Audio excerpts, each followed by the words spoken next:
Yes, we've started. Oh, well, I can even stream this to Twitch as we're going now too. But that's probably not what we want to do on this one. Okay, I mean, Suggestion: maybe you should put it into Spotlight or automatic layout, right? So that whoever is talking, actually becomes visible, right? There's a different layout options there.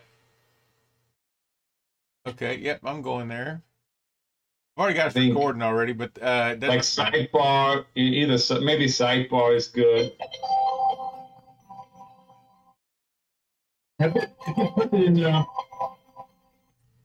If you put it in auto, for auto, right? Yeah, layout in auto, it should be okay, right? Yeah. So where do I need to go to do that? Go to change layout.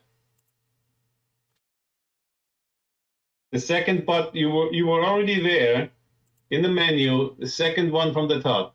Oh, got it. Auto. Yep, auto's already on there. Okay. Oh, then you're good. I can make the tiles a little bigger, a little smaller. Huh.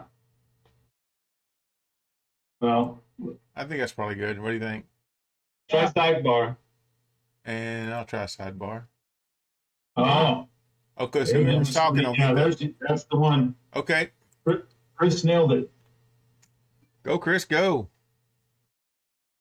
Okay, let me kick us off then. So, okay, here we are. This is the Dallas Personal Robotics Group meeting night virtual. It's Tuesday, October 20th in Dallas, and Wednesday, October 21st in New Zealand, and who knows what time it is anywhere else. But we have folks from all around the world joining us, Seattle, New Zealand, and places beyond Dallas. So here tonight, what we'll do is we'll just walk around the table. First, we're going to try and get through some of the easier updates from those of us that have easier updates. And then as we get towards the end, there's a couple of probably longer discussions tonight, one of which is more of a philosophical debate that's been queued up in the distribution list for email. And the other is probably around the forthcoming robot contest that we'll have in the December 12th meeting. I think it's Saturday, second Saturday in December. And that will feature the line following simulator by Ron Grant. And we have a rules update, but let's first just get on the table with easy updates, and then the philosophical, and then the contest, and then anything else. So since I'm already on the floor, I'll just lead off with a little bit of an update. I have been able to do about diddly nothing on the robot stuff this last week, 12 and 14-hour days of the startup. And, well, the closest thing is related to machine learning. So you remember earlier in the year I gave a talk on search engine optimization, so helping the search engine machine learning robots find your stuff. And then over the summer, I translated that into learning Google Click ads. And right now I'm learning how to run paid Facebook ads and how to control the machine learning that drives that engine. So it's a fascinating thing. But that's all I'll say on that tonight. Wish me luck for working on the robots next week. Good luck. Thank you. So then let's just move around the table. So maybe Doug D, you often like the earlier stages. Yeah, get it over with. So I have a very small update too, probably about a 60-second update. All I've been doing is working on my blog. I've made great progress on it. I'm able to create a blog and view the blog now, and a couple of other pretty up things, and I'll be able to launch for everybody else to see. So look for it in a week or two. I'll make it live and share the URL. Cool. For those that weren't around last week, my blog is a place for robot people to blog about what they've done. That's cool. And that's a good reminder, because I think last week we talked about yours and Harold's Twitch and Murray's New Zealand, and getting a place for that on our own website. So all volunteer effort. We'll get there. Right. We'll work all that out when we go live. All right. Well, thanks, Doug. Very good. Also, since you mentioned machine learning, Carl, I guess the one thing I just wanted to, it's not really a major update, but I mean, I have been, playing with the line following simulator and decided to participate as I mentioned. So one thing I would like to do ideally, because, simulation just makes that sort of thing easier, is try out a totally new type of algorithm that I haven't ever tried before, such as machine learning, right? Because again, you just don't get bogged down by hardware complications. But I have a feeling I won't be able to, just time constraints. But it's just something I've been thinking about as I start thinking about, okay, how am I going to, approach this line following problem? And I've never done line following, right? It's one of the robotics tasks that probably everybody starts with. But for whatever strange reason, I've never done line following, right? So I don't have any particular approach in mind right now, right? Obviously, my 3Pi is kind of doing very, very basic line following, but it's just not gonna cut it. So for the more sophisticated courses, right, I really am at the stage now where I'm trying to figure out what's going to be my fundamental approach to this, right? I just, again, machine learning comes to mind as something I really want to get into and see in action. I just don't know if I can pull it off. I may have to go the safe route instead. It's a short time for a big lift. Yeah. Well, Chris, there's one thing that occurs to me, and that is that, like on the little Pixie 2 cam and those cameras as sensors, they have built into them, even as you buy them, the line following algorithms already.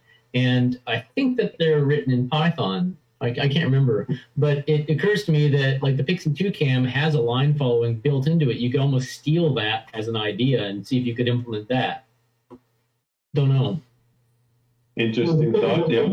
The Pixie 2 is going to be C code, C++ code on STM32, and I believe they do source it out for you, but it would probably be difficult. But one thing that would be an interesting idea, maybe somebody like Ray has some experience in this, maybe he might like to try it, would be, could you do donkey car using the simulator as the learning images. Yeah. That would be really interesting. Yeah, exactly. Something like that is what I was thinking. Yeah, and you wouldn't necessarily need to do donkey car. You could probably do, you would just have to drive your car around manually around the course several times. And whatever learning platform that you wanted to do could learn from that. Now, I got to admit, it's probably a bigger task than just that. You probably have to figure out how to feed the program's output back into the simulator. But again, that might not necessarily be that hard. You could do some sort of like the images get put in a file, the other program processes it, and then puts the results into a file, and then you read the file and processing. There might be some sort of glitchy way that you can handle that. I'm just thinking off the top of the head here, but that's a really interesting idea, Chris. I just don't know. We got 6 weeks. Yeah, I'm gonna have to go the safe route. But cool. I tried that. I don't know if you remember, Doug, on the challenge course, and drove it around as best as I could, and created the model, downloaded it, put it on the course. It made it to the first curve, but just barely. It kind of got slower and slower, and it just came to a stop at the first curve.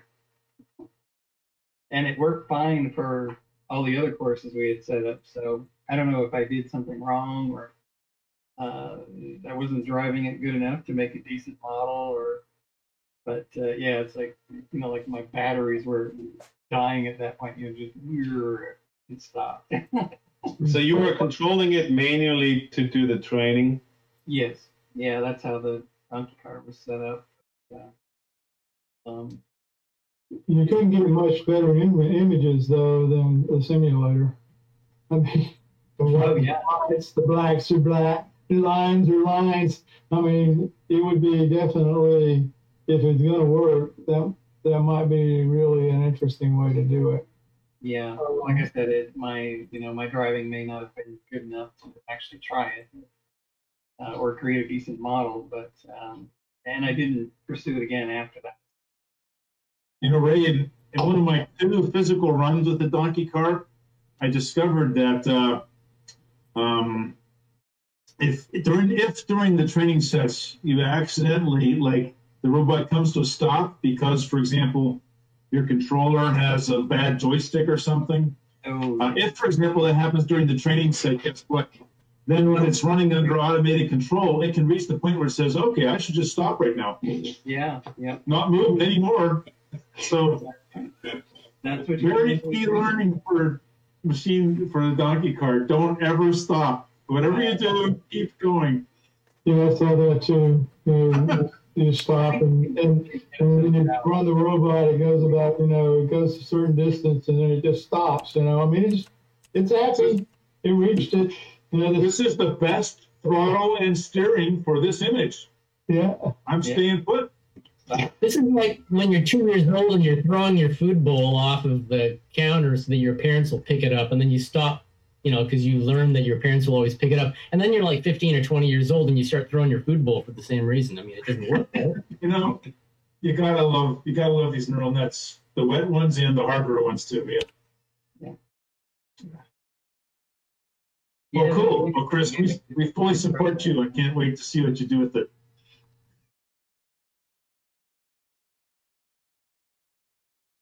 Cool. All right. Well, let's see. Swinging around here. So, Mr. David, have you had any luck to do robot-y things? Are you working on certain test stand to inertially damp your pit loops? Well, I am working on my robot dynamometer, but not much luck so far. The usual. Step at a time. Baby steps. So it goes. Cool. All right. Let's see. As we do the Hollywood Squares game, Mr. John, how about you? Any luck this week?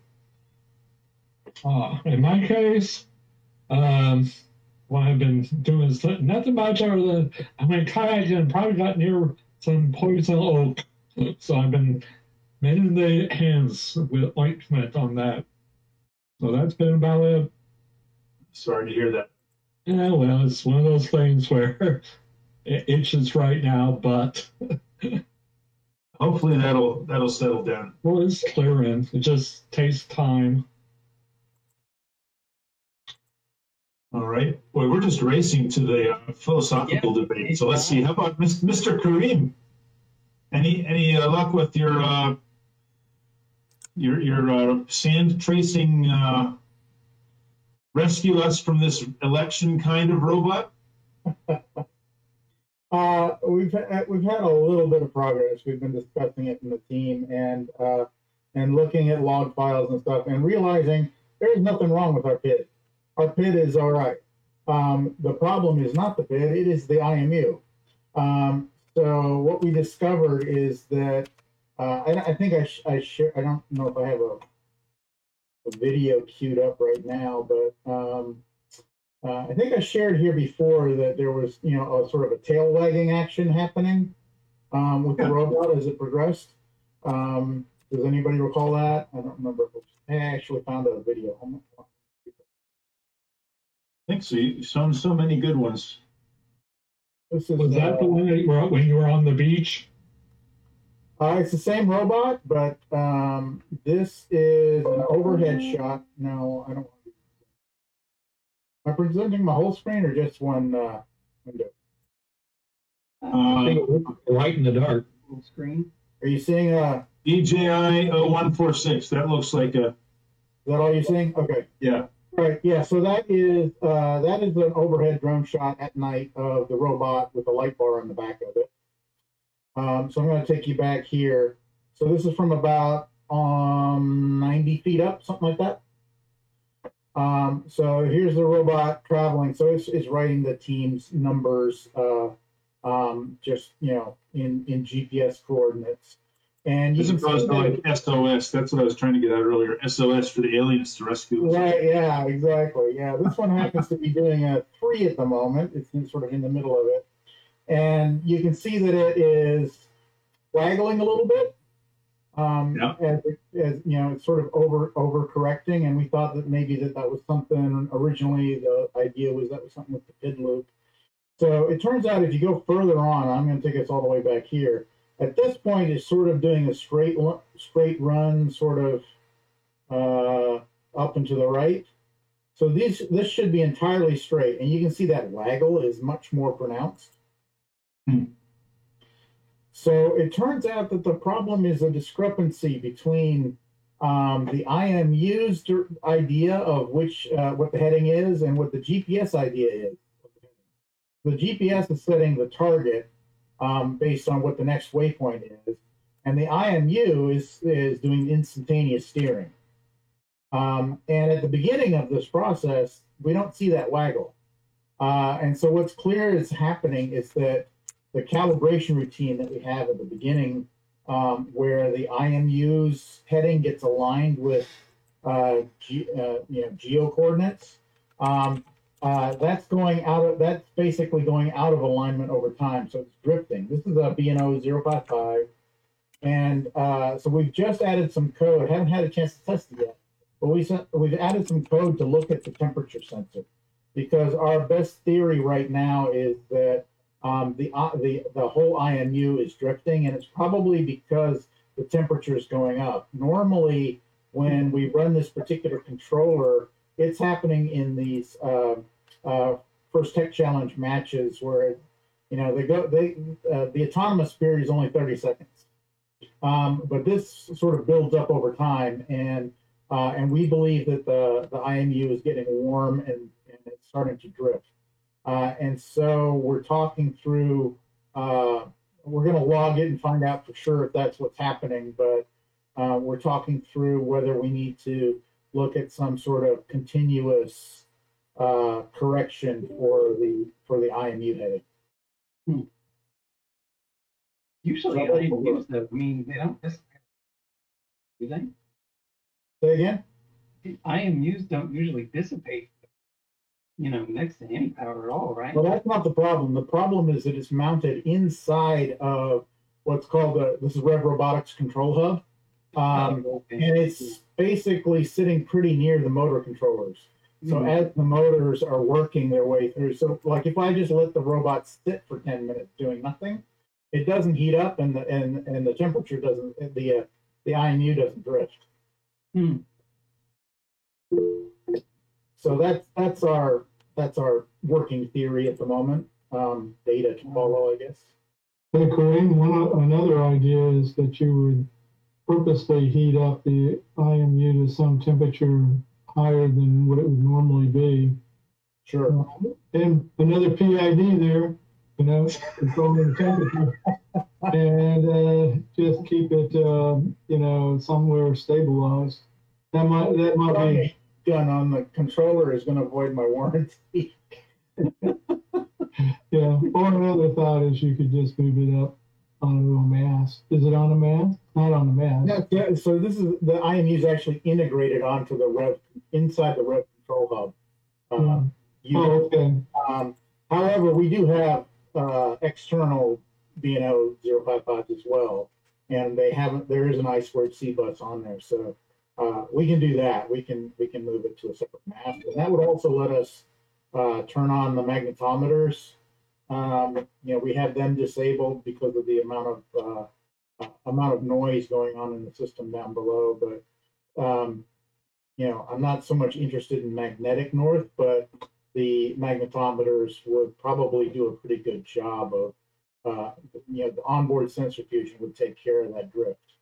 Yeah. That's interesting. I think since you've already got the unit, to me that would be easier to do. But I mean, it would be easier to do. This is sort of also a philosophical discussion within the team. It's a different one, but so the data is already there. So the GPS, we've got this highly accurate GPS.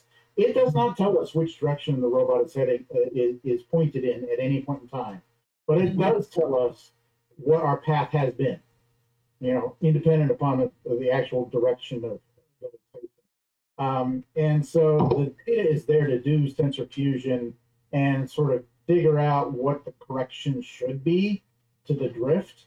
And I think that I want to lead them through that discussion so that even though there are other options, like you can bring more bits of fusion to bear, you can turn on the camera and you could get angle orientation from that as well. There's all sorts of different things, but the idea is that there should be multiple ways to correct just to increase your robustness. And since they already have this data, they should be able to figure out how to use it effectively. Because it blows on the rev controller fan. And then there's that. Yeah. Yeah. We're gonna put a water chiller on it. Yeah. Air or something. High-powered one going. Off nozzles. Well, I just put an order into AliExpress, and it always blows me away that you can buy something for like $1.50, and the shipping's like $1.50, and it would be like $20 in New Zealand for the same thing. But they do have those little, I don't know, inch by inch fans that are 5-volt fans, and they're like $1 for those things. You could just stick one of those in too. That's true. Yep. I want a software solution to a hardware problem. Well, Murray, you're pretty good there, Murray, because usually when I get something for $1 from AliExpress, it's $20 to get it shipped. It's still, it's not quite that That's bad. how it goes, isn't it? Yeah, it's not quite that bad, but it seems that way at times. Okay, so go ahead. Well, I ordered a book. It was one of those books that David was recommending to me, and I looked for it online. And of course, it's from 10 years ago, so you can't get a new copy of it. But I found one for like $45, and the shipping was $270. It's like, come on. Yeah, come on, man. Why does Amazon allow that? It's what are you going to do? You're going to vacuum pack the thing and whatever else and cryogenically freeze it? What are you going to do? What? No, I think these companies exist solely for that. You can click once and buy something on Amazon. I think it's just if you don't look carefully, you don't realize you're paying $300. Yeah. It's just damn. Yeah, that's how they get the prices. Mm-hmm. It's $1, but it's $300 for shipping. Right. Yeah. So, Mr. Harold, we greatly appreciate you on the spot picking up the slack in our recording problem tonight, where we normally go to Drive and that's not working. So, you mentioned that there wasn't a whole lot of updates. So is there anything that you wanted to say brief or talk about before we move around the table some more? Let's see. I got my monthly toy thing. I got this kind of cool circuit board holder that I might be doing some things with that. But I'm struggling right now with getting a UWP program to talk to a stupid serial port. It shouldn't be this flipping hard. It just shouldn't. The examples that I get online have full-fledged UWP programs with graphical interfaces and a bunch of delegates they track it whether you plug or unplug a thing, and it does all these fancy things. I don't want to do any of that. I want to open a serial port and be able to talk to it. That's it, And so last night after the Twitch stream, it worked. Once it actually opened the port and found the device. And then when I'm trying it, as I'm listening to you fine folks, it doesn't work again. So I can't explain why I could open the port. Because you do a thing where it says, hey, is COM7 there? Oh, yes, COM7 is here. And I'm like, okay, now go get me the device so I can talk to it. And that's another call that uses this COM7 query string. In fact, that's what they call it. To go rip through the things to find it, because what happens is UWP programs are sandboxed. You have to declare capabilities, and I thought I declared the right kind of capabilities to do all the things, and apparently I have not, and I can't find which one I'm really supposed to have, because everything that's telling me that's showing this stuff working is 5 to 7 years old at the newest, and no one's messed with this and wanted to see any updates on it. So I don't know. Anyway, that's me just struggling along. I did get to 51 people on my Twitch stream. Okay, For those of you guys are congratulations. counting now, but all my average Twitch viewers have dropped below 3 now. So I gained a thing and lost a thing. So, but anyway, that's a break-even point to get going where you can do extra things on Twitch. By the way, if you didn't know. See what else? Yeah, tomorrow night, my Hackster meetup. Seeing they really ran out of things for finding people, so I will be there tomorrow night, describing what I did. In January, I had a box of parts like Carl mentioned before, and I started playing with this robot thing, and so this is a 3/4 of a year update. The condescending gorilla is going to be looking at me, but you guys have seen all this already, so if you want to show up, awesome. If you don't, well, that's awesome too. But you guys already seen most of this stuff, so show you what I got done, and so that's what the presentation is going to be, is me going over what I've accomplished so far, and probably a lot of bitching, but that's just, you know how that works. Oh, that's part of the game. Yeah, it is part of the game. It is part of the game. I'm sitting there smiling about it, even though I'm using cuss words at the thing. So it's fun, but that's about all that's good that I got going on, and I'm just trying to get further on down the right, because man, it's really close, man. I got my joystick together. My degrees are doing. My translation of different scales are working. But now I just can't open a serial port to send. So let me ask you this: if UWP gets in the way, this Universal Windows Platform, I had to look it up actually. Yeah, gets in the way. Do you have to use it? Why not just No, I don't. But what it gets me some graphics. It gets me some graphics and other things. It gets me the fact that the same thing. In fact, I've got a C# program right now that opens a serial port and drives it, runs it just fine. It gets me graphics. It gets me some pretty, and I'm kind of messing around with that. So you're right though, Chris. Should I bolt out of this? I don't know. I've been thinking about it.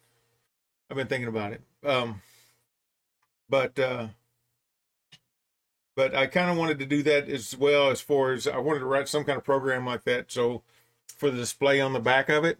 So if I got fancy looking little gauges and other things that go on and that kind of stuff, and make eyeballs work and that kind of stuff without getting too crazy deep into the DirectX or OpenGL stuff, that's a whole nother ball of wax. I never really played with that at all. So that's kind of where I was going with it.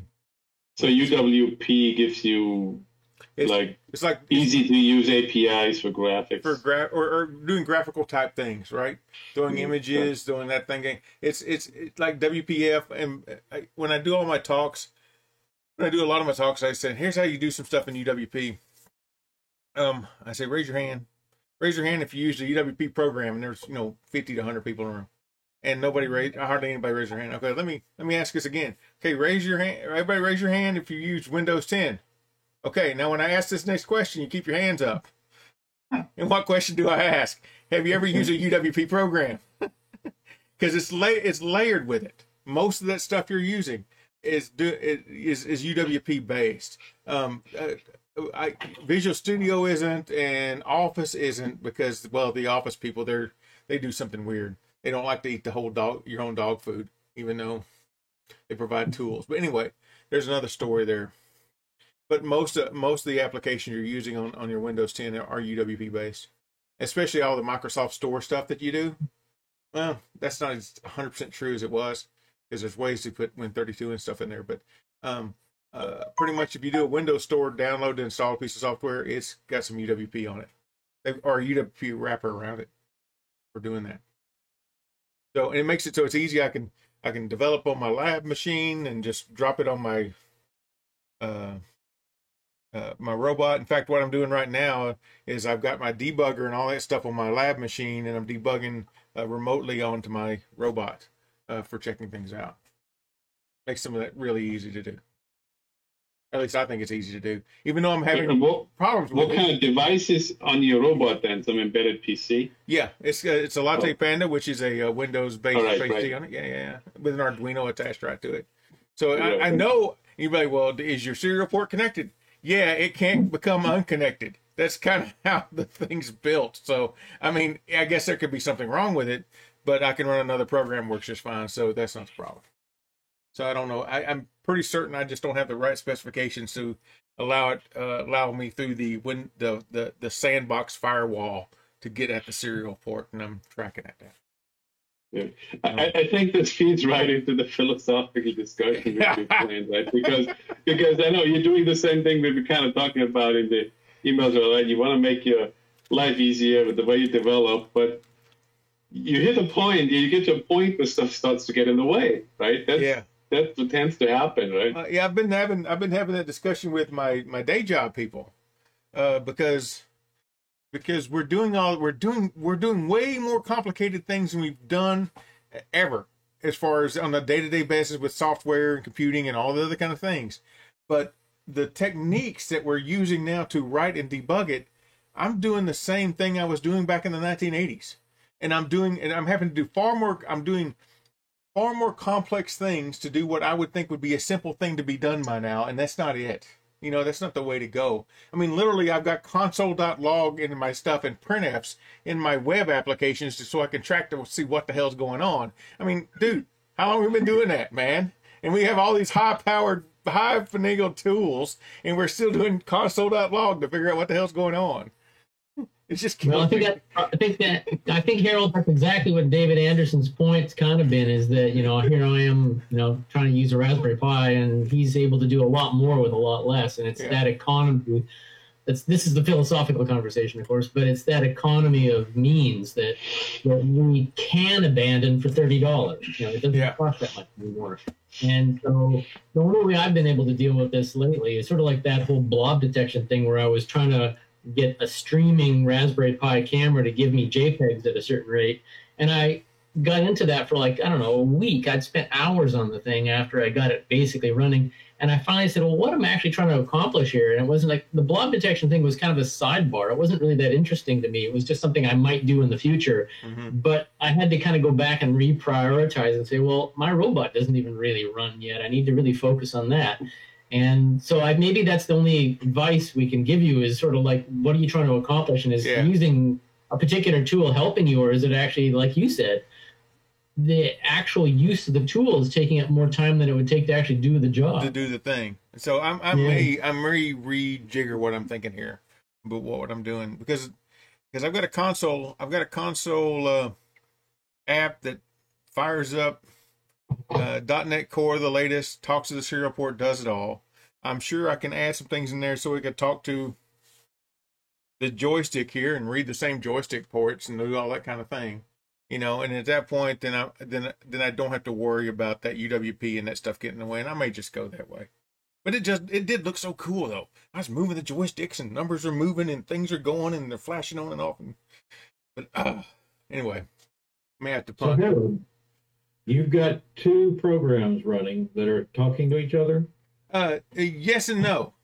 I've got a bit of firmware called Firmata running on Arduino that's embedded on the Latte Panda board. It's all one board.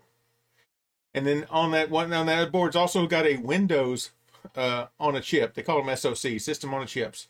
And basically it's a complete Windows chipset with the graphics drivers, memory, all that stuff. And because they're on the same board, they're hardwired together. And so what I do is I've learned, I on the Arduino, I've loaded in that sketch, and that runs as soon as the power comes on. And all it does, it does a lot, but I say all it does, but it does do a lot. It sits there, listens for commands, and then initializes itself so it knows where all the ports and all the pins and all the things are from my Arduino. And then when I can sit and give it commands like, I'm going to servo write, which means write to my servo, and I'm going to do a servo write, which is going to be a PWM, to a certain pin, and make it this many degrees. And it'll go figure out the pulse width to get me that like 90 degrees or 75 degrees or 135 degrees, and pulse that down to the out to that pin part. That's one way I'm doing it. The other way you can do the thing is I can go ask for the status of a pin, and if it's an analog pin, I'll get back, a number 0255. If it's a if it's a digital pin, I'll get a 1 or a 0 back off of that. So what it does is it allows me to tell the computer to, like with the PWM stuff, because of the way microprocessors work, you can't reliably, or most of the time, you can't reliably do a pulse width modulation to get it, because you've got processing going on where you got garbage collection, other junk the Windows operating system has to take care of that gets in the way of making that pulse happen. On the Arduino, since it's a microcontroller, you don't have that. And it has circuitry to do that specifically. So you can just do that, and it's going to get you a pretty stable number, or a pretty stable PWM and that sort of thing, and not miss things.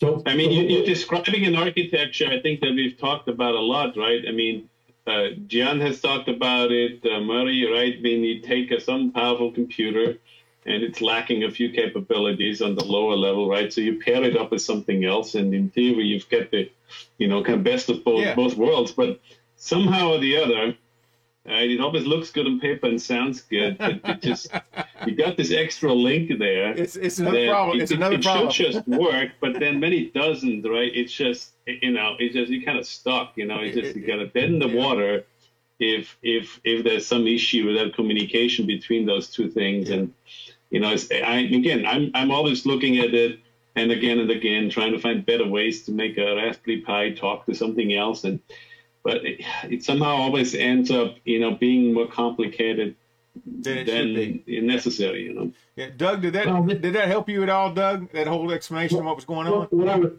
The reason I asked is because I was wondering if your problem was directly the fact that the UWP didn't have access to outside the box.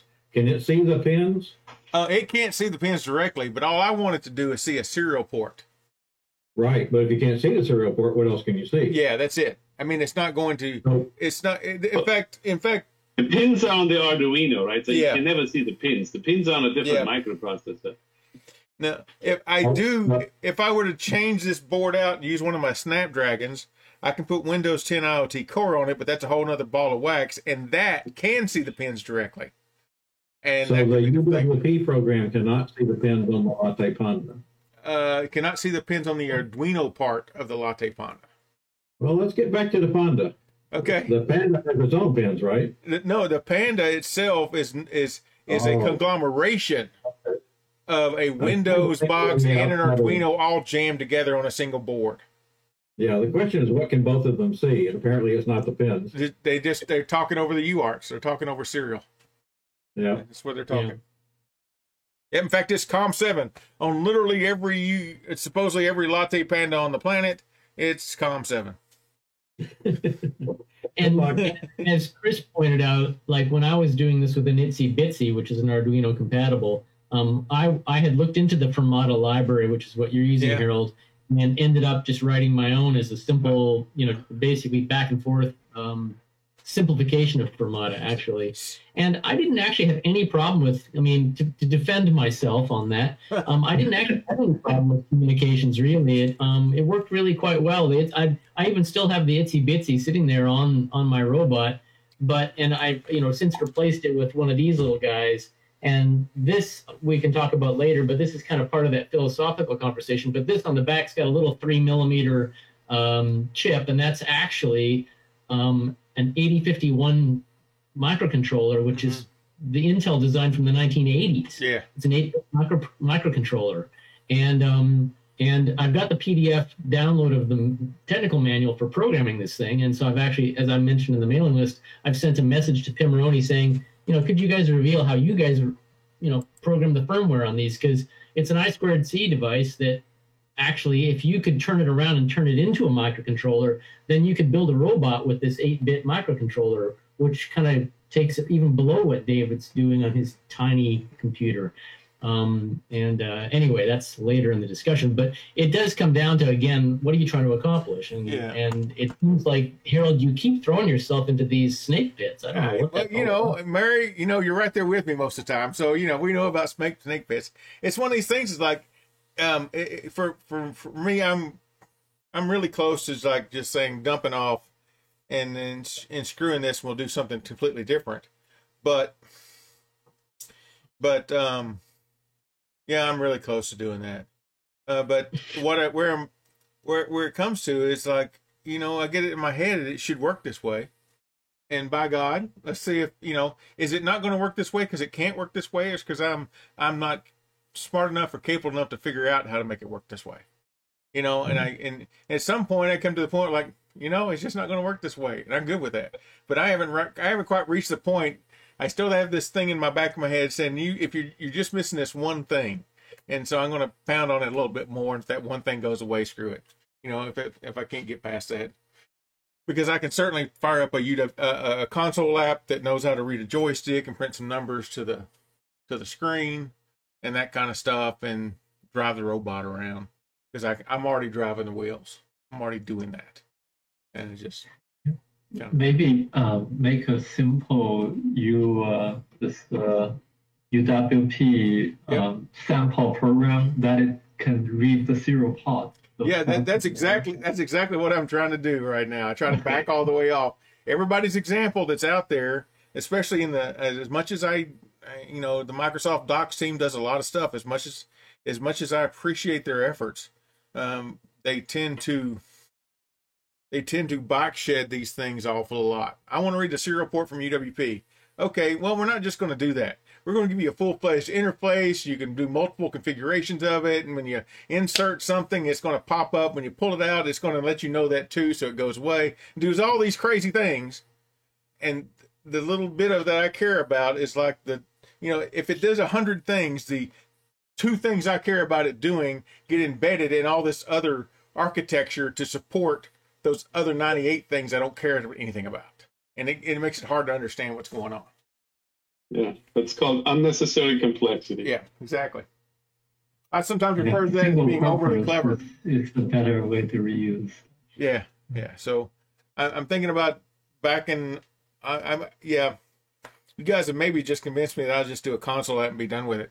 Because I just really want to run around on the ground. I want to chase my dogs with it and scare my wife, or something like that.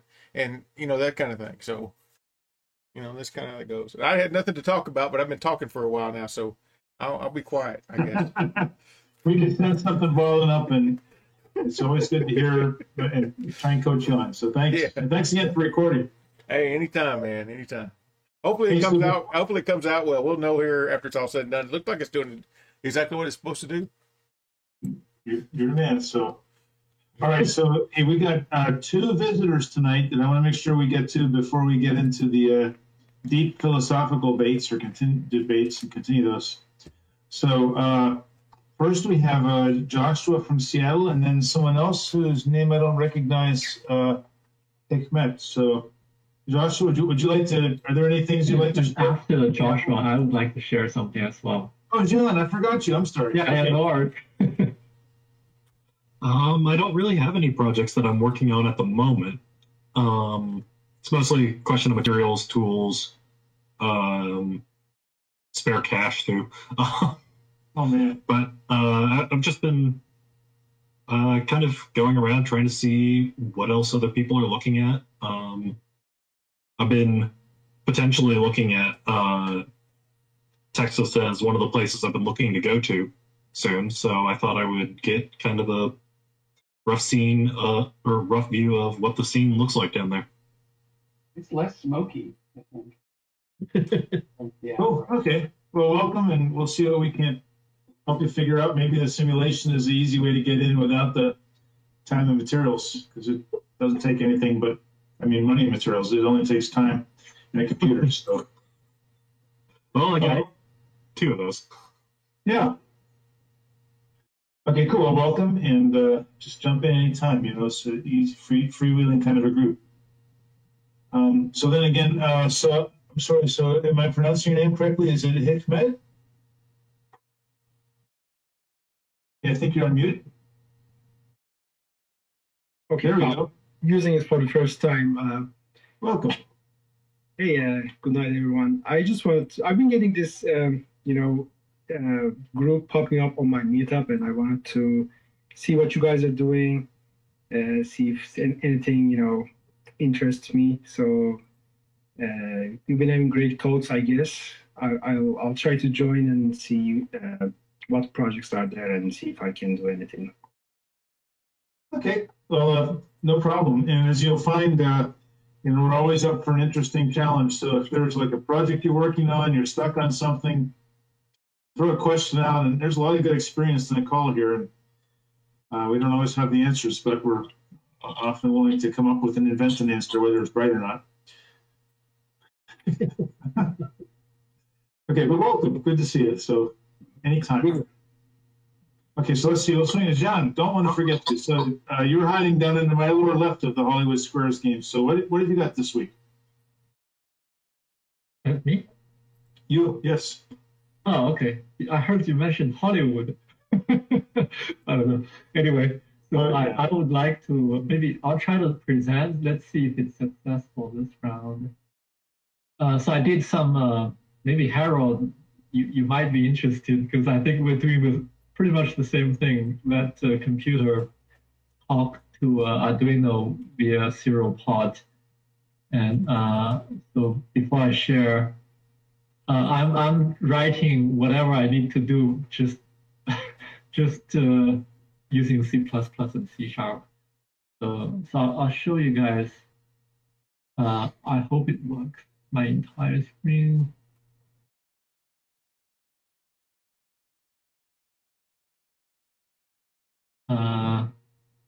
Okay, let me see. Present entire screen. Share. Okay, yeah. So let me know if you guys see my screen. You see it? Okay. I'm gonna go to, here. We see code. Okay, so do you see a window? Yeah. The window here, yeah, right, yeah. So basically, I have, I can open the plot, and I have this Arduino here. I can send a command. Right now it's hard-coded. So it's gonna be like one command, and I have hard-coded one command only down on the Arduino chip. So it's going to see that command, it's going to respond. It keeps pulling, so it takes in whatever is in the buffer. So it takes twice, and I can close. And yeah, that's pretty much it. Just see, I can. So this is actually talking to your Arduino right now? Yeah, right. So if I open the plot, the other one won't be able to open because it's locked. It's occupied. If I open this, I can do the same thing.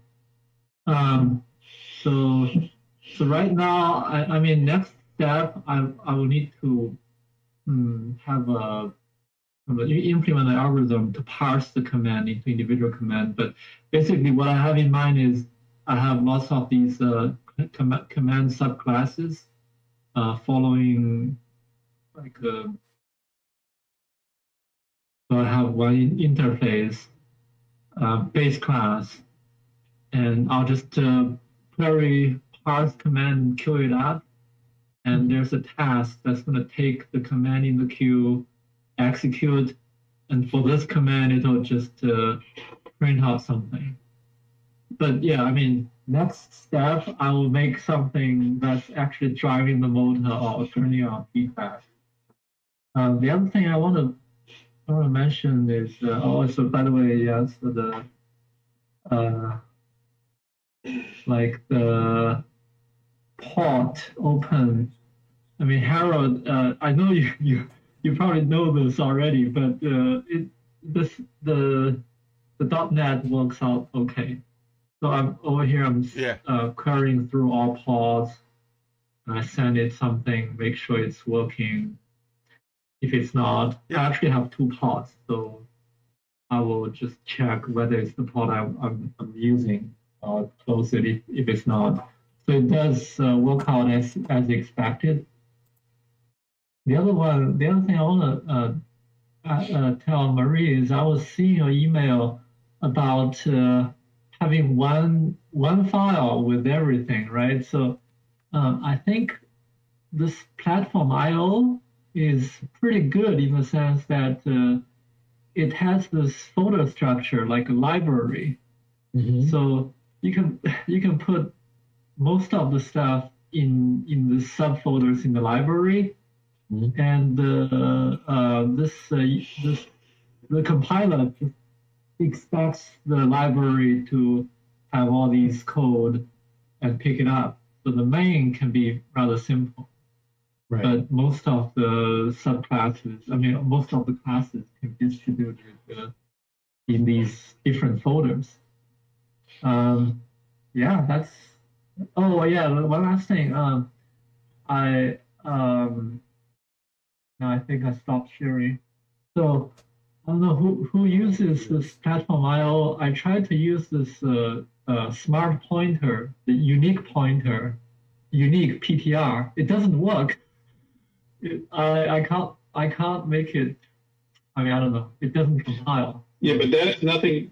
I wonder if that has anything to do with Platform IO or just the Platform IO. Probably the compiler. Yeah, exactly. Platform IO. C++ 11. I don't know, but anyway,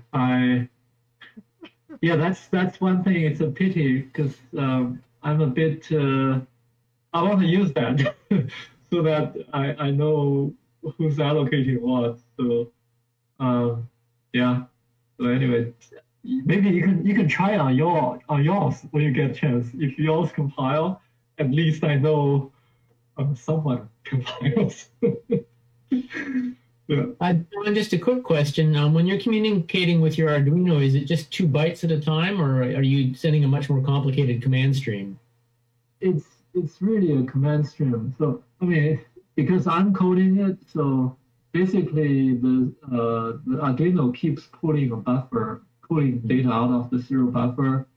What I plan to do is I'm gonna have this tree, kind of a tree lookup. So I'll have a list of commands and then generate a tree, and I will pull these strings in, and then like one byte at a time, go along the tree. When it reaches a node, all right, I got a command.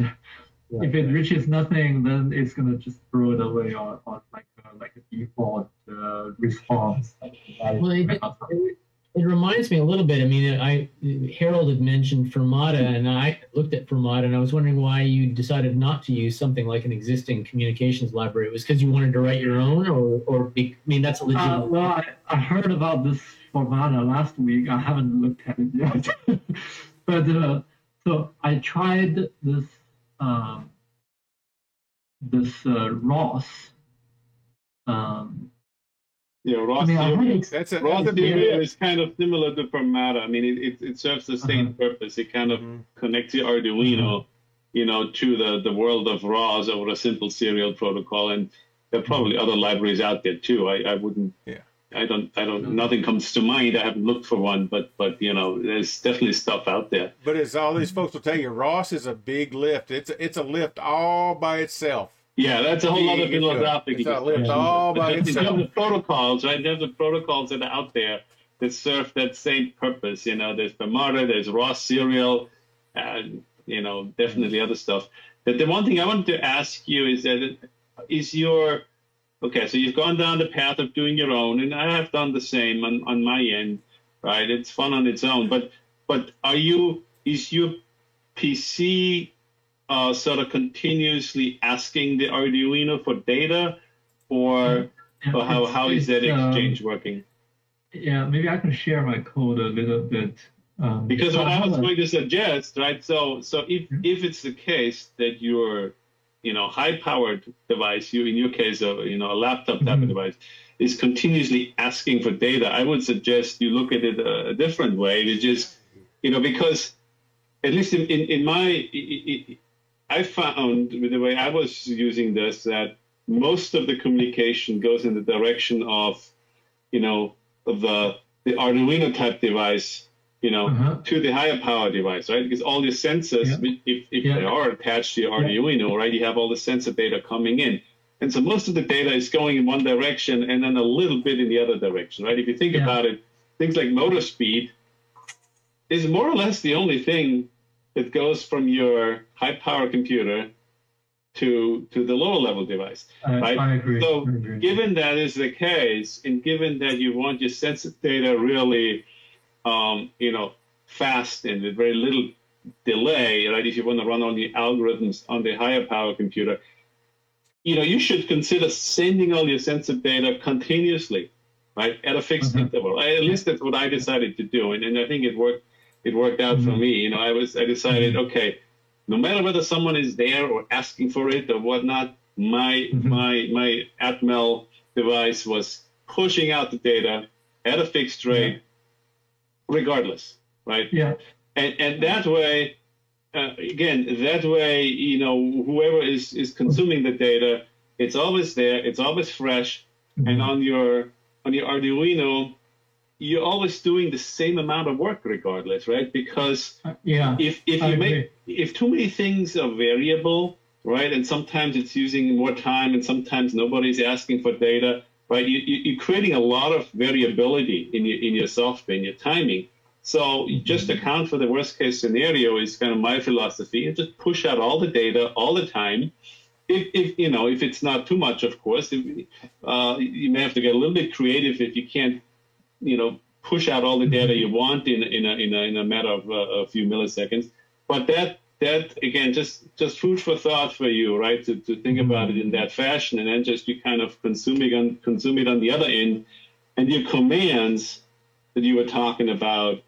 And just boil down to, occasionally you're sending updated motor speed, right, in the other direction. Yeah, like a different action or like turn or different profile. Right. Well, even when you go in the other direction, there's an argument to be made for always sending the data, right? Not just when motor speed is changing, right? Because one way or the other, you may have to account for some data loss here or there, and I don't know how you're going to do that.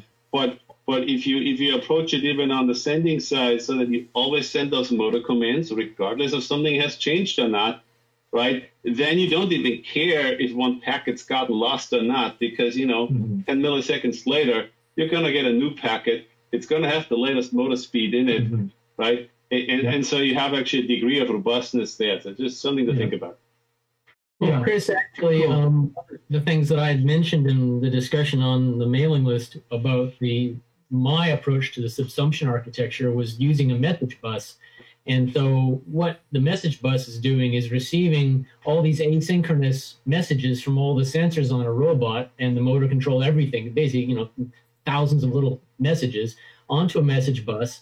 Mine happens to have what I call an arbitrator, which basically prioritizes those. But if you use what they call a publish and subscribe pattern, you basically have all the sensors publishing messages, and then you have subscribers, which are listeners on that message bus saying, I'm looking for a particular pattern that says, I'm interested only in messages that have to do with maybe my front sensors, and another application or another process is looking for messages that have to do with my motor controller.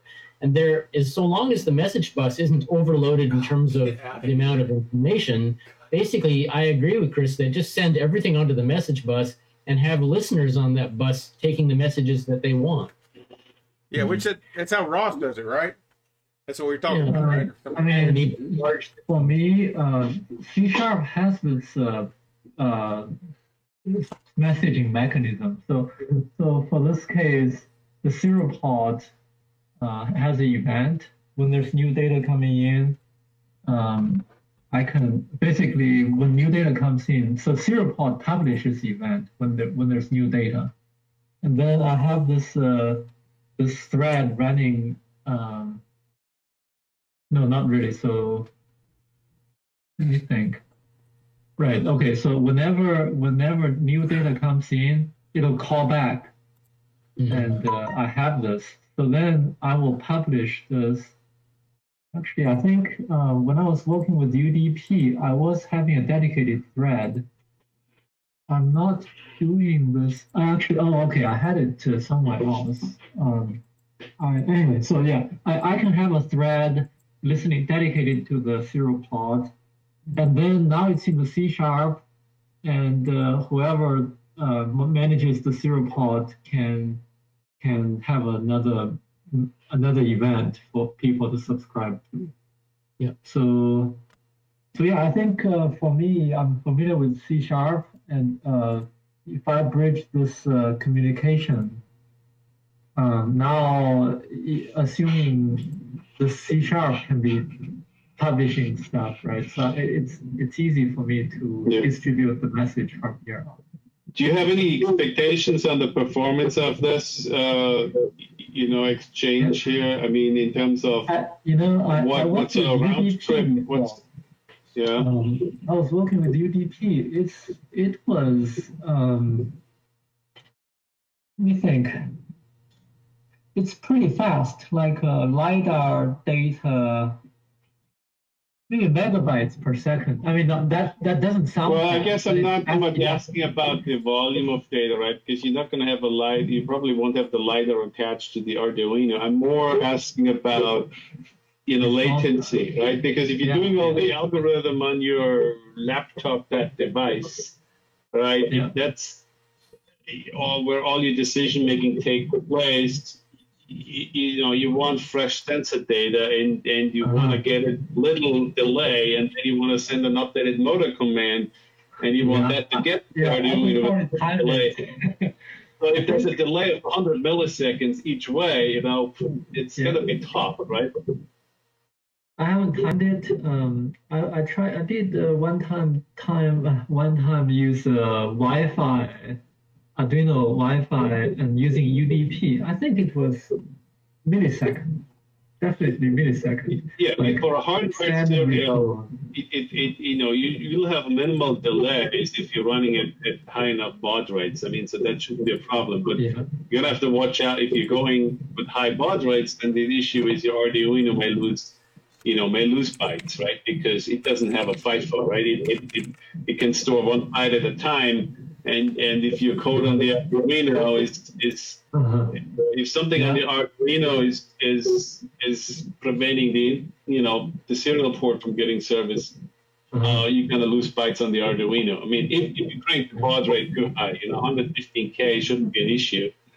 But if you think about it, on the 115K, your Arduino is gonna get an interrupt every 90 or so microseconds, right? That's, So this is not lossless. I mean, the Arduino it's not a dedicated listening circuit for the serial port. It's sharing. Well, it is a hardware serial port on the Arduino, but there is no buffering taking place, right? It's got a single data register and a shift register, so technically it can hold, 1.9 bytes before you really have to read it. So if your PC is sending back-to-back data at super high baud rates, you're going to overload the Arduino most likely. I can give it a test. I mean, I think so far it's progressing along what I wanted to do. But I do need to put some useful command on there so that I can start doing the real robotic stuff. Actually, Arduino, if you're using the Arduino library, the serial print, it's a double register circular buffer. I believe it holds 256 by default. Yeah, I think maybe 64 by default. 64. I read it 64, but I think I can preview. You can change it to as much as you want, so it should be visible by 8. So I mean, it's not like you're using a non-buffered serial form. Yeah, I guess what I was trying to say, even with that buffer, right, somewhere down in the weeds, there's an interrupt taking place, and if you got other stuff going on that's disabling interrupts, then you're gonna lose a byte. That's what I was trying to say. Because if you can't service the interrupt, right, then you can't take that byte out of the UART data register and stick it into that buffer, right? That's that's what, again, it all depends on what you have going on your Arduino. But if interrupts are disabled for too long, you will lose data. Maybe I need to check it, add a verification byte in the command. To I mean, I can always have a acknowledge message back. I know it's received. I can also put a verification byte in there, just make sure it didn't get corrupted along the way. But yeah, I will try time it. I didn't think I want to use real time. It's more like I want to set it up, send a command, for example, turn on or turn off feedback, pinch gain, or say send me back data so I can see some internal state, something like that. But yeah, I think it's already a project, so I want to wrap it up by putting some useful commands in there, so I can start tuning the ID. I haven't really. It's right now just reading interrupt. I haven't even converted those interrupt into distance yet. So yeah, so lots of things to do on that end. But yeah, thanks guys.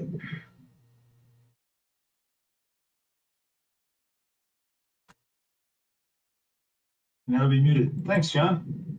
Okay, let's see. Have we? I think we have gotten through the all but the philosophical discussions, and then the competition thing. Or Doug, did you want to do something for the competition discussion? No, I wanted to talk, show something to Harold that he might be interested in. Okay. Okay. So this. Let's see if I can get this right. Okay, this is a Nexion display, and it has a built-in microprocessor. And essentially, what you do is you program using their editor to create your interface on the display, and then you communicate. I'm sorry, it must be backwards. By this little port here, which you also get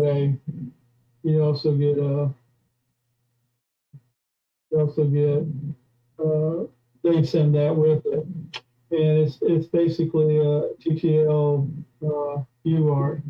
And I'm going to do a little quick.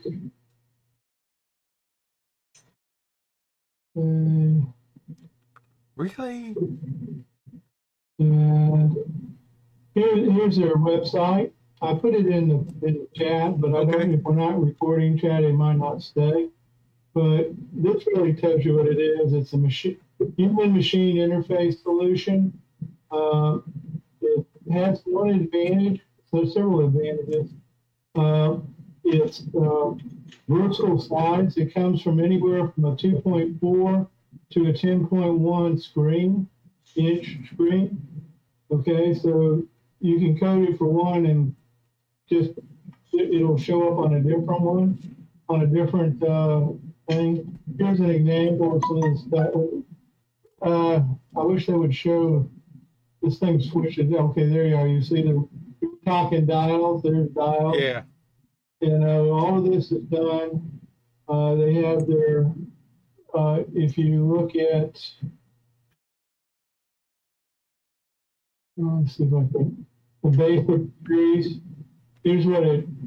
Okay, the basic series doesn't have any. This is what it looks like, and here's their specs. And I think the one that everybody would be interested in is that you can get into the game for $16. Now, the one I particularly like, I think, is the sweet point. It's the 3.5 inch one. And even though this says 27.4, I have seen it. I'm sure I got mine on sale somewhere. I don't think it's, I think they are somewhat flexible in the price. You do need a TTL to, well, if you're looking next to your Arduino or your ARM chip or something like that, you don't. But if you're using it with your computer, you need some sort of USB to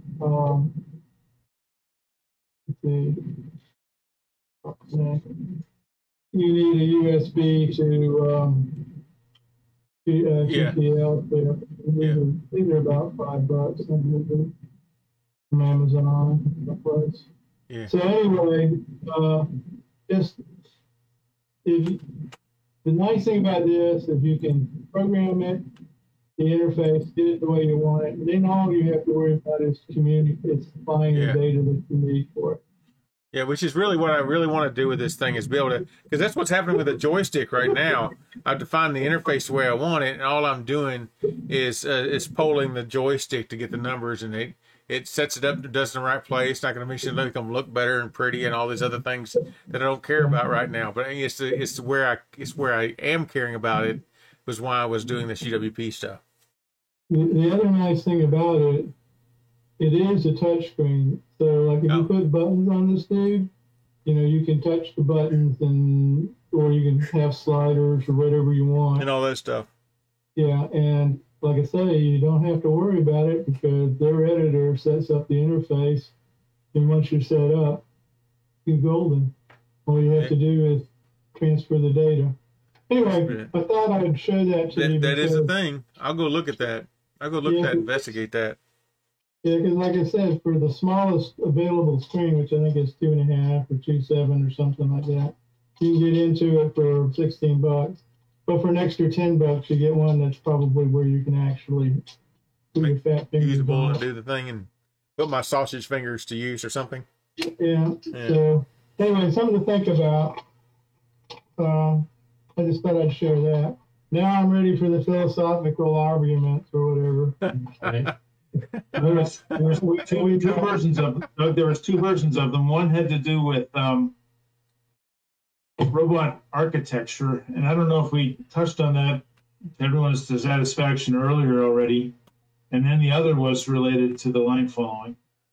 Do you want me to head off on the philosophical summary or something? Okay, I take it that we didn't finish up on that one then. So go ahead. We had that one queued as next. All right. Well, the way I'm kind of looking at this is that everyone that's building robots is kind of coming at it with different skills, different background. Some people like software, don't have any skills or interest in hardware, some vice versa. Some people are focused on learning a particular language, or they're more interested in machine learning. We all have different reasons for doing what we're doing. And so some people are really eager to dig down into the dirt, and some people want to work up high on just API level. And we are seeing all those different mixes in this group, and I'm sure it's in every field too. It's just everyone has different interests. And it occurred to me that in this conversation I've been having with David Anderson, both offline and online, and with others, that I wouldn't call it tension. I think it's just an exposition of the fact that there's different interests. And David's been using, I think it's a 64-bit microcontroller, an ARM. But his approach is basically working directly on that board. And I've been on a Raspberry Pi for the most part. And when I was talking to him about subsumption architectures, which is something that Rodney Brooks at MIT had developed back in the 80s, he was kind of surprised when he looked at my code and I was describing to him that I'd actually tried to implement a subsumption architecture, and it wasn't clear that that's what I was doing, especially using a message bus and a priority queue and all the things that I'm doing. But in my mind, I was implementing that basic high-level architecture, but using a very different approach. And so the whole idea of having a discussion around this was kind of to think about how we all come at this at a different angle, and that it's not a question of better or worse or anything like that. It's more that we do have this variety of interests in the way that we go through this process of learning. And for me, learning Python was one of my goals, and I've been focusing a lot on I2C bus stuff. So you were saying that you felt like the Raspberry Pi didn't have enough pins, and for me, it's well, actually, I don't use that many pins because all my sensors are plugged in on I2C, as is my motor controller. So I was just kind of throwing that out there and seeing what people thought. Because it came to a point where I was thinking that really this is the kind of thing that on a mailing list just kind of gets out of hand. So that was kind of the opening. Well, like you said,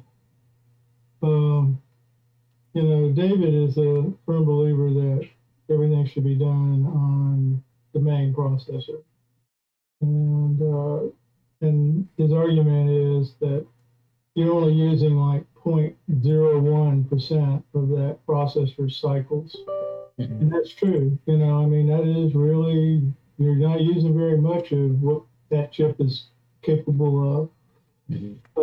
The advantage, I think, of using a Pi for certain things is that you can leverage off other people's work. All right. So, like for example, if you're going to be doing video, there's a lot of video libraries for the Pi that you can work with. If you're going to be doing, machine learning or deep learning, it's the same thing. TensorFlow, all of that stuff runs off of Linux, and it's not, it's right on the hairy edge of what the Pi can do, but the Pi can do it. It really can.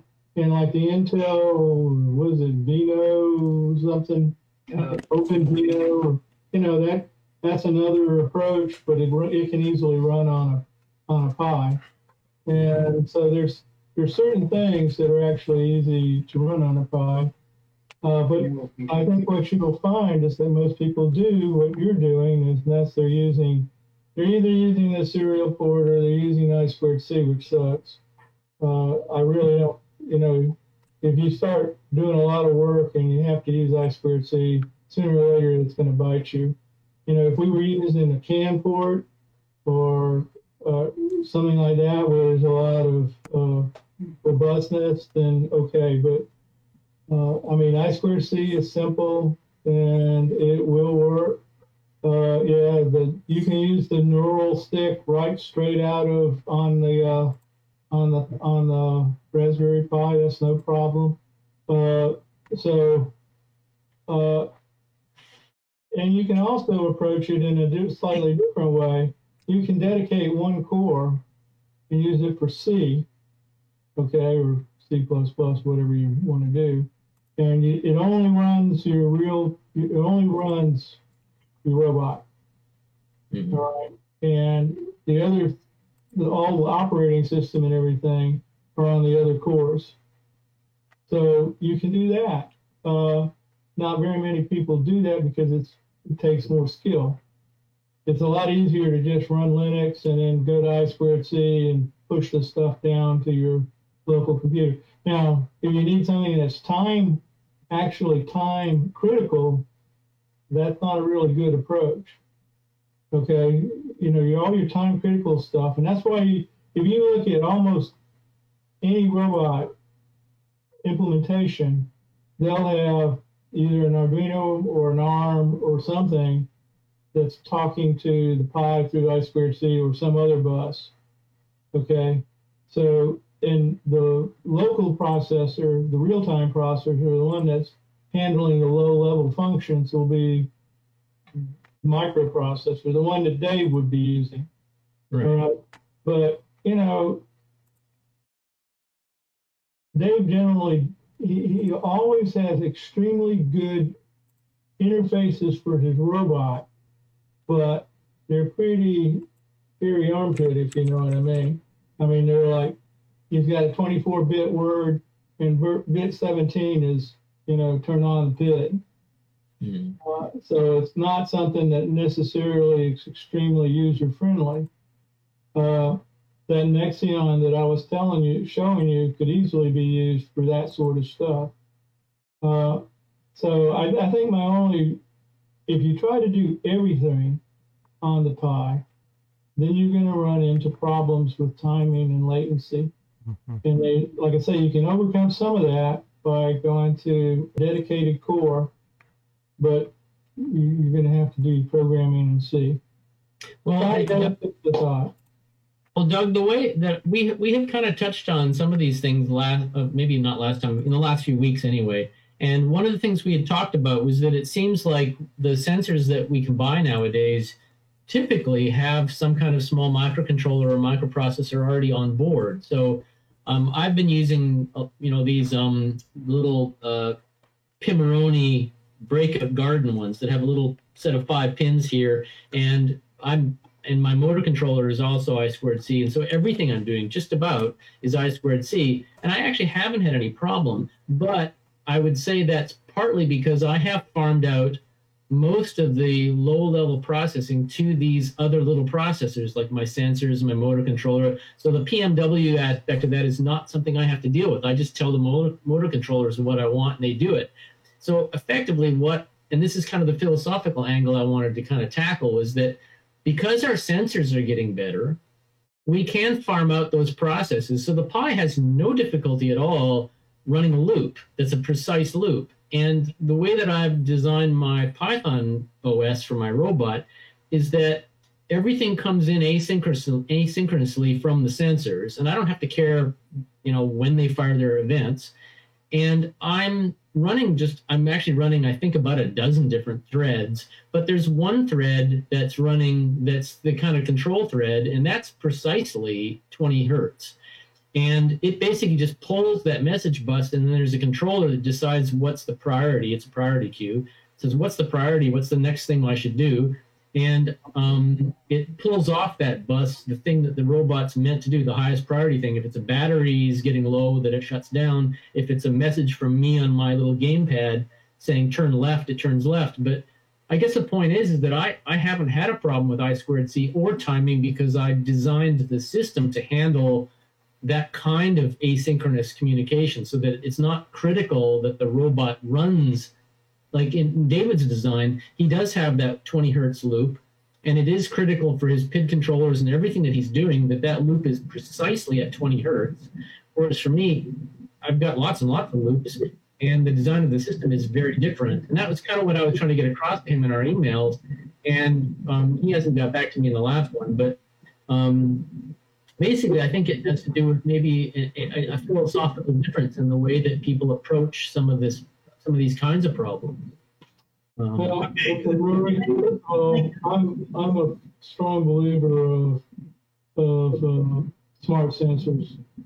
Okay, to me, a sensor should just say to left, to right. Everything else is done inside. All right. If you want to really get into the gut of the Pi, I definitely recommend. I'll get it in the right spot. This book. Okay, this book is by a guy named Harry Fairhead, and you read that, and I think you'll have a better feel for the limitations of what the approach you do. Another thing I might suggest is take your robot, set it up on full speed, aim it at a wall, okay, and then put your sensors and see if it can stop before you hit the wall all the time. Okay. Yeah.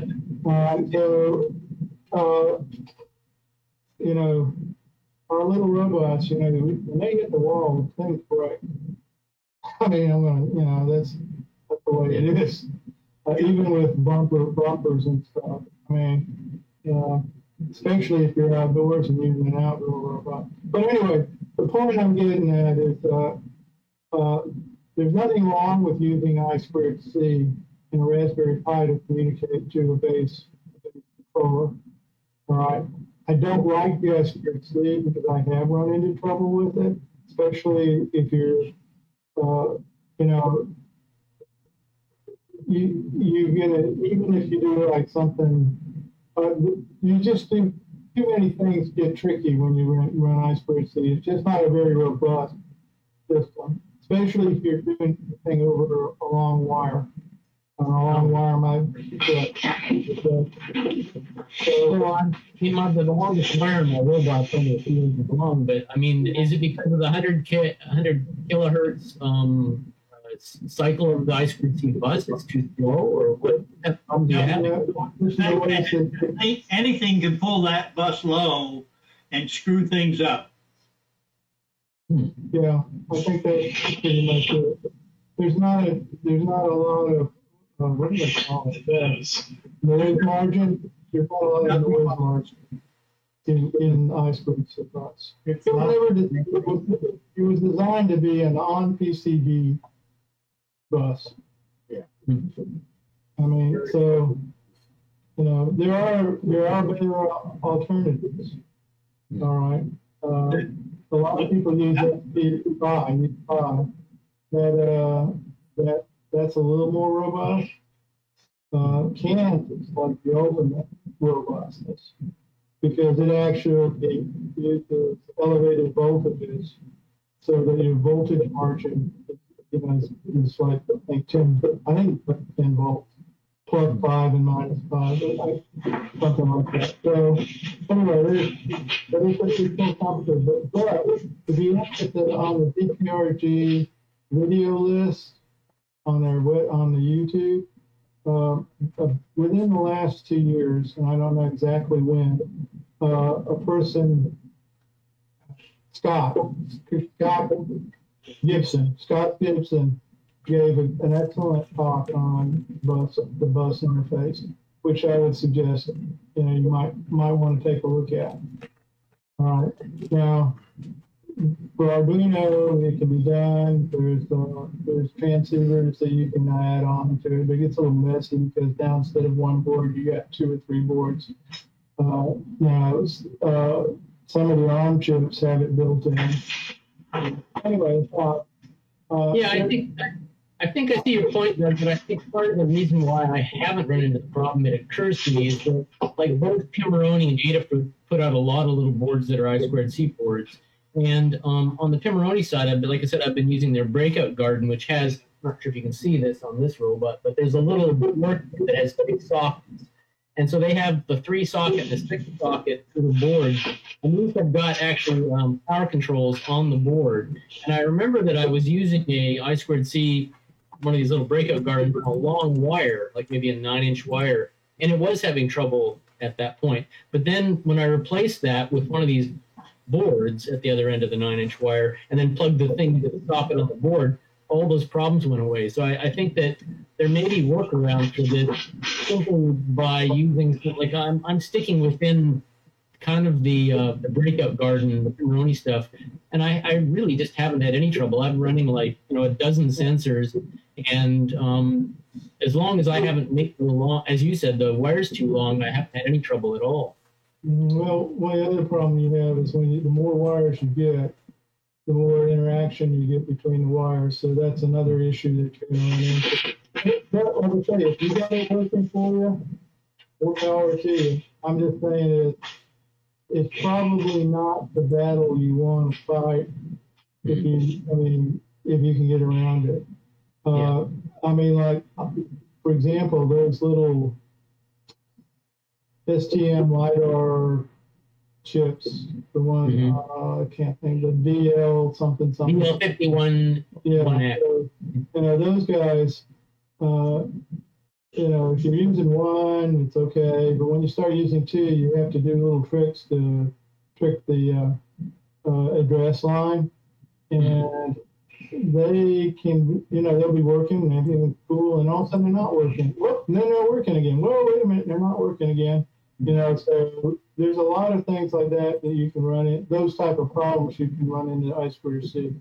And I2C always is one to go wild on you, and it'll kill everything. Yeah. So I'm not saying that, I'm not saying it can't be done. But He's saying buyer beware. Yeah, it's buyer beware. So anyway, I mean, because I use I2C sensors too. I mean, it's not like I avoid them, but I wouldn't depend my whole robot just on those if I had other solutions. Jump back to I2C. Yeah. Well, you guys are so down on I2C. that's all I'm using. Yeah. Oh, I think, That's why your robot's rocking back and forth. Maybe that's the reason. No, nothing with my program. Yeah. Well, it's everyone's preference. and you're not alone. I mean, if you look at, like I say, if you look at the solutions out there, there'll be a Raspberry Pi, there'll be some other processor, either an ARM or not, or an Arduino or Atmel or something, and they'll be connected to I2C. I mean, that's a very common configuration. Yeah. All right, so I mean, it's not like it won't work. I'm just saying that it can get problematic. All right, so if you got something that's just, oh no, what's going on? I just can't tell. Well, that could be it.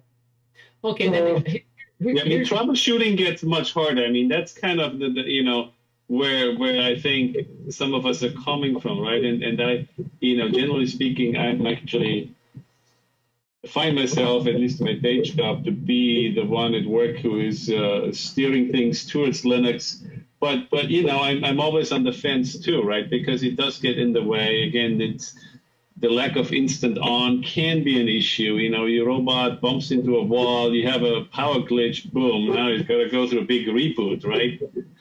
So it can be an issue. The lack of, I think it's also a little bit of lack of robustness. I just fried my second Pi, my Pi 0W, just literally 2 days ago. I don't know, it just went dead. I probably wasn't handling it carefully enough, right? Probably just some very minor ESD, and boom, it's gone. It's the second time I fried a Pi. They're cheap, but again, compared to some of the other stuff, it's just, I think it lacks this little bit of robustness. And that being said, right, I mean, my ideal robot controller very much is Linux-based. If it was instant on, I'm a big proponent of Linux most of the time. I mentioned the BeagleBone Blue in my email to the mailing list. The BeagleBone Blue would be fantastic if its analog inputs, could handle 5 volts, and if its motor drivers could handle, more power and that sort of thing. And then it's just completely useless on the I/O, just like on the Pi. I'm not so much complaining about the number of pins. There are plenty of pins on the Pi, of course, but again, it's the A to D inputs are 1.8 volts. You don't get the same kind of rugged I/O that you get on other devices. And then you have to fill that gap at I2C, and before you know it, you add a degree of fragility, I guess, to your design, and that's what always worries me. But that being said, I mean, my ideal robot controller would be one that's Linux based if it had some of those I/O features built right in, right? I don't want to have to bolt on too much stuff, because that just means more wires can get pulled out from somewhere, more things can break, and it's just harder to diagnose, right? So in that sense, I'm always, I like your introduction with the angles from which different folks are coming at this, right? That's very much true. And I always try to find an angle where, okay, what would make my life easier, right? And so that's how I look at it, right? This is hard enough as it is. What can I do differently to make this problem a little easier to solve? I don't want to artificially add complexity and extra problems. Of course, we all go down some rabbit hole all the time, but I always try to make it easier rather than harder, and just bolting on more stuff seems to make it harder most of the time. Well, I mean, to kind of expose my interest was, as I think I've mentioned before, my interest was in programming Python. And one of my requirements was that I wanted to be able to SSH in onto my robot remotely, and that kind of puts me in the Pi right away. And those two things kind of led me towards that. And then it sounds like an advertisement for Tim Ramone, but they've got this Breakout Garden series, which is like dozens and dozens of different sensors and things. And they all come with a Python library. And for some people, they want to write their own libraries. They want to deal with the low level communication with the sensor. To me, I was more interested in writing an OS. And basically I've been reading Roger because he was interested in that level of programming, not low level driver programming. And the fact that all these sensors came with a Python library and I could operate at the level of programming that I wanted, and also the level of hardware where there was hardware connections to make, but it was basically, 4 wires to every sensor. And that to me was a lot easier because the first few months of working on my robot, I was wiring lots and lots of wires. And now it's just, 4 wires to every sensor, and it's relatively simple, which for me, I do have a lot of background in hardware, but I didn't want to spend a lot of time in hardware at that level. I kind of wanted to do more of the, put together a complex robot with lots of sensors and then spend most of my time programming it. And let me make one comment about the I2C. Make sure that you set things up so that you can individually pull things off the bus when it quits. Yeah, in fact, that's the whole point of these things. They come in sockets. They fit into a socket, so you just literally pull them out. And I've programmed my OS that it actually looks on the I2C bus for the address. If it doesn't see the address, it won't bring the device on board in the OS. So I've actually programmed it that way. Okay, because that was the problem I've encountered with I2 is one of the devices will go haywire and screw everything up. And then there's a question of, okay, who is it? Yeah. Well, and so basically it's just like this. You just push this thing into the socket. Yeah. And now you're on the I2C bus. And so these are really easy to use. I mean, I'm a big fan of what they've done. It is super easy to plug things in. And I'm like, when my OS fires up, it looks at the I2C bus, does a scan, sees which addresses are available, and then fires up those classes for those devices. Yeah, I mean, both Adafruit and SparkFun are pushing I2C pretty hard, right? I mean, they have their connector system that's compatible. One is called Stemma QT, the other one is called Quick or something, right? These tiny little 4-wire connectors. I mean, I think there is some convenience factor there. Again, historically, I have never really used I2C much. I think there's some words of caution there that got mentioned, but I have been finding myself using it more and more, and there is a certain convenience factor there that I do like, right? I don't have a good sense of the robustness or lack of it. But there's definitely convenience there. It seems like a convenient way to go. Well, I use it a lot, but I'm just saying I've had problems where something has gone bonkers, and then I had to go see, okay, now who is it that's screwing things up? Well, I actually have a question that I think John was kind of pointing out to me, and David, I think, did the same thing, was that my experience on the Arduino platform has been these single file things. And I'm starting to put together the hardware for my 4-wheel Meccano robot, and I've kind of left it up in the air as to what the controller will be. And it's looking like it's going to be either a NanoPi Fire 3, which is an octo-core board. It's about the size of it's a little tiny board, 8 cores, pretty powerful. And that would replace the 0W that I was going to use because I found that kind of underpowered. But the alternative would be an Arduino. And so the question is, if I want to go with an Arduino, what would my development environment be if I want to go multi-file, basically using modules? I mean, John, you were using Microsoft product, but is there a good IDE that I can use for compiling down to the board, let's say 30 or 40 files? Well, the one so Chris brought up. Yeah, Visual Studio Code with Platform I/O plugin, right? That's what John was just showing earlier. That gives you an IDE that's very convenient. Now, but that being said, you say Arduino, but nowadays that kind of can mean anything, right? Because originally it was just Atmel, now it's just about any processor. So when you say Arduino, are you literally talking, Atmel AVR? Arduino, or you're talking STM32, you know, disguised as an Arduino? Because I would say the M4. Okay, STM. Even Arduino Studio with the yeah. So even with the .ino file, if you include other files or compile together with other files, it also works. It's just yeah, definitely you don't want to have one file. it's similar to the normal programming, but each path goes to a single function. It looks like you're looking at a Cortex M4 type of device. That's what I was going to suggest. Don't even bother with the Atmel AVR. I mean, I love them, but you know, you just don't get the same debugging capabilities that you get with the ARM devices. And I don't know about that specific board and what JTAG or SWD headers are broken out. But, you know, with an IDE like Platform.io and Visual Studio Code, you get, and David is holding up another thing, right? So you get source code level debugging, and so that's what you really want, right, to be most productive, right? So again, I don't know about that specific, you know, Metro M4 or whatever it's called. Is that an STM32 device on there, or a SAM? Atmel 51 or something like that. It's 120 megahertz Atmel 51. Oh, it's an Atmel SAM kind of series device. Okay, yeah, I don't know those.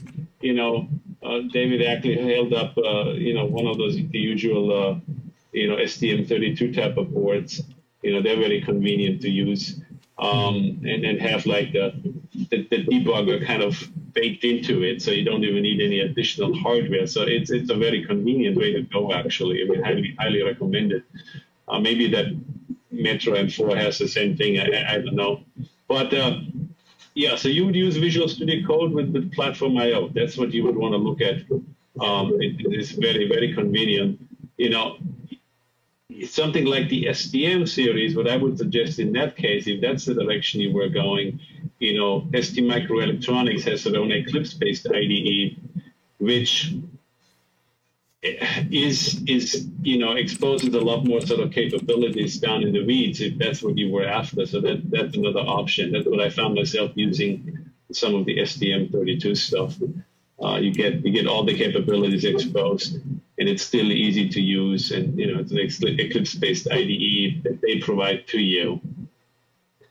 I think part of the reason that I kind of went with the Pi was that, as I mentioned, that one of my goals was to basically brush up on my Python skills, and of course, any of these boards I'm going to be in probably C or C++, I guess. Don't have to be, right? There's CircuitPython and MicroPython, and I've looked at it a while ago. I don't recall what the requirements are and what you can run it on, but they run those mini Python variants on, you know, Cortex M4 caliber devices, right? I mean, it's certainly doable. Okay, because part of the thing I was thinking about is being able to take advantage of all this investment of time I have in building all this Python code, and it'd be nice to be able to take most of that code over onto a new robot. And I'm like any of you guys, I'm kind of eager to try something new. And while I found the Arduino, 16 megahertz Arduino is very, very limiting, I have been listening, and I think the idea of trying out maybe, like you said, a CircuitPython or some kind of Python that I can put onto these other boards that's not a Linux board. Yes, I'd lose my Wi-Fi and all that, but at the same time, I would be exploring a different territory, which is kind of interesting. Yeah. Almost looks like Carl and Doug having a sidebar conversation there. We probably should get back to the line following at some point before we run out of time. Hey, I have one question. So when I heard initially where you say everybody comes in with their own interest, anyone is interested in working together. Well, everybody has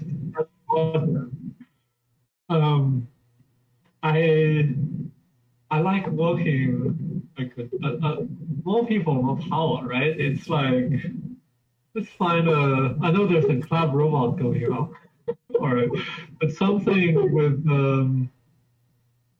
With the cloud, the robotic like home use, it's something. I mean, I don't really have a strong opinion on what's useful.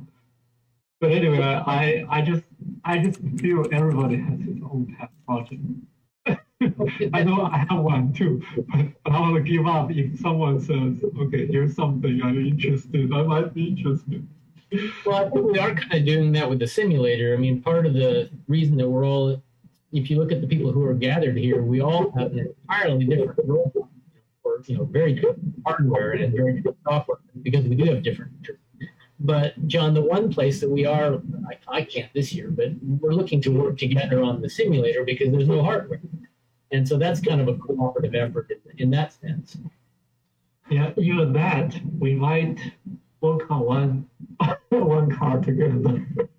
So even that is individually participating, although we're in the same game. But, anyway, I just want to say. Yeah, I think it's more fun to be in a team, Jen. I think I know where you're coming from, but for me, I always find the challenge, right? If I were to team up with somebody, any day I could suddenly run out of time completely. Something else pops up, it sucks up all my time, it's higher priority, and I might have to drop what I'm doing, and I can't put any time into working on this controller code for this contest, right? So that becomes a challenge, and right? You kind of let down your team members. So that's why I always feel like, I do better by myself, because if I suddenly again can't continue, well, that's it. I just can't participate in the contest then this year.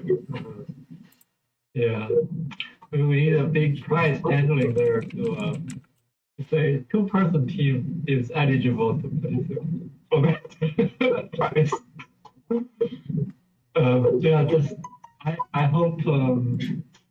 I think more people, more manpower, makes things more interesting. Anyway, I'll hang on to the meetings and participate until someone joins me or drags me on. I'm just advertising. I'm ready to join. We've got a parallel meeting going on here. It looks like there's another meeting happening. It almost looks like it. We've hijacked this with the philosophical discussions. I decided to have their own meeting. Yeah. Okay. Let's talk line following. All right. So Ron and I took the cue. So the man is in the building. Hello, Ron. There we go. Okay. Here we are. Okay, yeah, I've been busy. Can I present? I guess I'll present. I think so. Just jumping in here, Ron and I are assuming that it's time to talk about line following simulation contests and that side of our philosophical discussion. Is this true? Yes. And I have yet to go back to work. So, and I'm not doing line following anyway. So. All right. Okay. See you. Right, so take care. Thanks. Okay, here we are. All right, let's talk about okay, I've been busy, and I guess I can show you what I've been up to. And then we can talk about what Doug's talking about, which is rules, which everybody knows I hate rules. So anyway, so can I present? And I'll just have a little side bit of interest here. I'll only take 2 seconds for that. Hang on, let's see if we can get this working.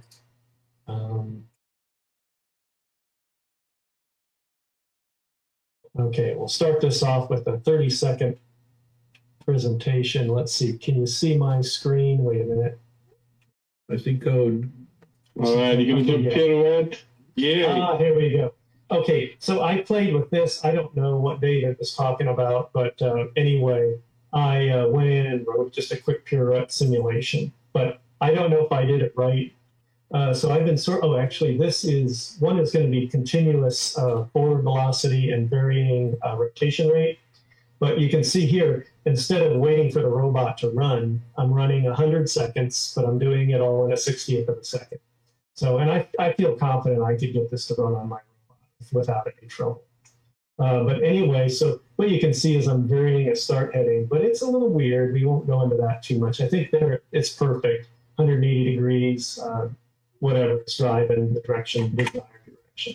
So let's see if this was continuous speed or turn rate. Wait a minute. Okay, so this is that was constant. Sorry, that was constant forward velocity knock. So that's constant. My brain is shocked today, by the way. Okay, so if we go for constant forward velocity, we vary rotation rate. Let's do that now. So here again, and so I've got a desired heading, and you can see it can pretty much go the right direction. Now, there's some tricks as far as the initial conditions, and I'm trying to work that out and understand it. But depending on what our heading is, it does affect the sort of the shape of the curve, but I can get it to drive in a given direction. Okay, enough of that. Let's be done with that. So I will save what I've been doing. I was playing with that just a bit.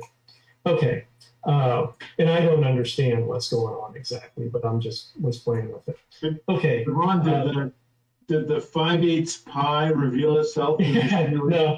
No, nothing's revealed itself except I did figure out that it was quite helpful. I started doing the simulation by running it like where you would watch it for like 10 seconds. And I thought, wait a second, I want to get rid of that. And I just want to run the whole thing all at once. So, what you're seeing is in my, well, I won't bring it back up, but what you were seeing was I was literally iterating at, let's say, a step time of a 50th of a second, but then I was iterating that over 100 seconds. So whatever 100 times 50, what is that, about 5,000 iterations, and then doing that in a 60th of a second. So pretty neat.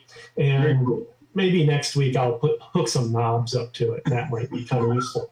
And speaking of knobs, hooking knobs up, that's something I wanted to do with the simulation. So I've been working on this pretty hard, at least the past few days. And here I have Will's trike simulation. And what's new is I now have better defined user panels. So there's a user panel here. They're not actually clipped like, whoops, there's something punching into a panel there. These are very simplistic viewports, and maybe eventually I'm going to be twisted into having to implement or use someone's GUI or whatever you want to call it, gizmo creator type thing. But I'm still resisting and going with the single key press type of situation like you see here. Anyway, what's new also, the biggest thing besides the organization of the program being cleaned up, menus being cleaned up, is, and better help, yeah. So the help is a little more descriptive as far as there's the short version and then there's a long version. And there's also a text file where you can put in your own comments and your own help information there. So these are just all selected with the H key. And then the other one that's really significant is a parameter editing dialog. And the way that works is you press P and it brings up a dialog. And actually these don't correspond to Will's robot, but it's good enough. So here we have two knobs, and what we can do is we can adjust the knobs, in real time. So like I was saying, that's the greatest thing in the world, to be able to tune your PID controller while you're driving, kind of thing. So that's what I've got here. And there's some cutesy things like Control A sets them all back to their defaults, or you can default like one item, like I can get on there and press D for default value, and it'll, I can't read my keyboard because I've worn the letters off ASD, and Control D, I'm sorry. Control D sets that back there, so I can Control D that one. Anyway, so that's that, and you can save and load parameters. And I'll show how that's implemented in the program. And then if you have multiple pages, there's a page up, page down, so you can skip through your parameters. And when the parameters aren't displayed, you've got a user panel here. And the other fun thing is when you run your robot, here's Will's trike. And this does run faster than real time on my computer. Let's see, I'm going to run it. And off it goes. And that'll take a little bit, but eventually it's going to fail. And while that runs, what I'd like to propose is a method of detection when a robot completes the course. And I don't know whether on this course we want to force someone to stop after the start line. That might be something reasonable. and I could add a marker or something like that that would say the robot's got to reach that point. That way we can take the judge out. Oh, there it goes. Boom. That thing was doing pretty well. It was doing pretty well, and there it died. So anyway, so that's a new feature. Did you hear the sound effect of the explosion? Yes. Yeah. Good. Okay. And the exploding block. Yeah. Yeah. So anyway, that's a new feature. That's maybe that's the most important. But anyway, also to answer Carl's question, yeah. So in this case, I'm running anywhere from about 80 to 100 frames a second. Will's step time is a 50th of a second. So his robot tends to run at twice real time. So if I start it again, just for fun, you'll see that time is ticking by very fast there. So anyway, but if you pick a smaller delta time, the robot would run slower. Now, this really doesn't matter what machine you're running on. It'll just run slower on another machine, but your times will be the same. So anyway, so that's that. I'm trying to think if I've forgotten anything. Oh, you can manually stop the robot, but his is a little weird. He has a different kind of controller. So when you stop it, it does weird things. Of course, we did cover, the markers. And I'm trying to think, I'm just looking down here to see if I'm missing anything. Doesn't look like it. Okay, so that covers that. Let me just kind of show you the organization of the program.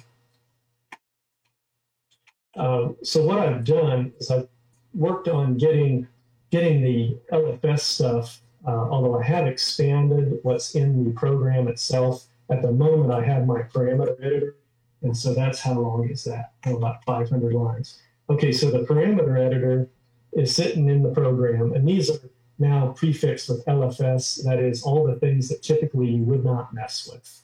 And what I've done is I've pulled the keys, for example, the key decoding that LFS does. I pulled that out, and so now we're down to having, and it's pretty complicated because here I have some notes in there, but as far as the usual suspects for the simulation, we've got the controller, and of course that's sort of the heart of the beast. And we have the optional user draw, which is you don't have to include. You can just leave the method user draw blank. And of course the init stuff that we've gone over, the initializes and the reset stuff. And in his case, his controller has been broken out into 3 tabs. So there's one for doing his state space control and all this, and for sensor decoding. So those are in those tabs right there. So the other one are tabs that I now prefixed with a U. And what these are is they're optional, but if you want to get into it, you can do it. For example, user key decode. This right now, Will's thing is weird. He's got stuff in here, but the typical scenario for the typical user, and I'll go into why his robot's weird another time. But in this case, you have your own keys that you can decode. And before, you had to dig into the LFS code. Well, now, if you want to mess with writing your own key commands, you come here, and there's an example of how to do a couple keys, Z and Control X are done, and some rules on how to make sure your key is going to work if you map it in. But again, you can leave that alone. You don't need to mess with it. Another one. Is it easy to find the list of already claimed keys so you don't? Yes. Well, my suggestion is, you can go here and there is a list. These keys are unavailable. Okay, so here's your unavailable keys and unavailable control keys. But if you go in and run the program, and I need to check this out, but if you go in and run the program and this gets called if no keys are decoded in the LFS, and then it'll come here, and then actually if you haven't decoded them, in this case we decoded these two, it's going to print key not decoded. So if you get in your mind, hey, I want to use the Q key, just run the program and press Q. And if it says key not decoded by LFS, you're good to go. Then you could add Q to your list of command keys. That's awesome. And then I'd recommend coming up here and filling this out. You would type in, Q for quick, something, blah, blah, blah, blah. And that'll then show up when you run your sketch in your window here. your keys will show up down here. Okay, Q for quick. And then you might want to then, you might be advised to add in your help, blow this away. This is just a simple text file. You might want to put a little discussion on what the quick command does. So you would just edit this file, userhelp.txt, blowing this stuff out. This is just for fun, kind of describing what I did for this version of LFS. So let me and I did fix a scaling problem on the sensor display. And hang on. Okay, so that's the user key stuff, but you don't have to go there. Then here's the miscellaneous stuff, how to blow a robot up when it leaves the bounds. Again, you could leave that in, or you could comment it about. I don't care. And then for your panels, this is the code that gets called when you want to draw your stuff in your panels. And I provide a little bit of example stuff. In the case of Will's program, there's a couple print statements, and you can kind of get the feel of how do I get stuff to show up in those windows. There's a secondary panel that's big, but it's only visible when you bring that up. Let's see. Only when you tab. Let's see, is it tab or alt? I think it's tab. Okay, so this panel, if you had a bunch of stuff you wanted to have, you'd have to remember that it's only visible when the course view has been taken away with the tab key. So I'm pressing tab to toggle that. So this might be the preferred window for your status, like I've got his wheel speed and his wheel angle here. But anyway, so that's how you access that secondary panel. So this is panel 1, I think.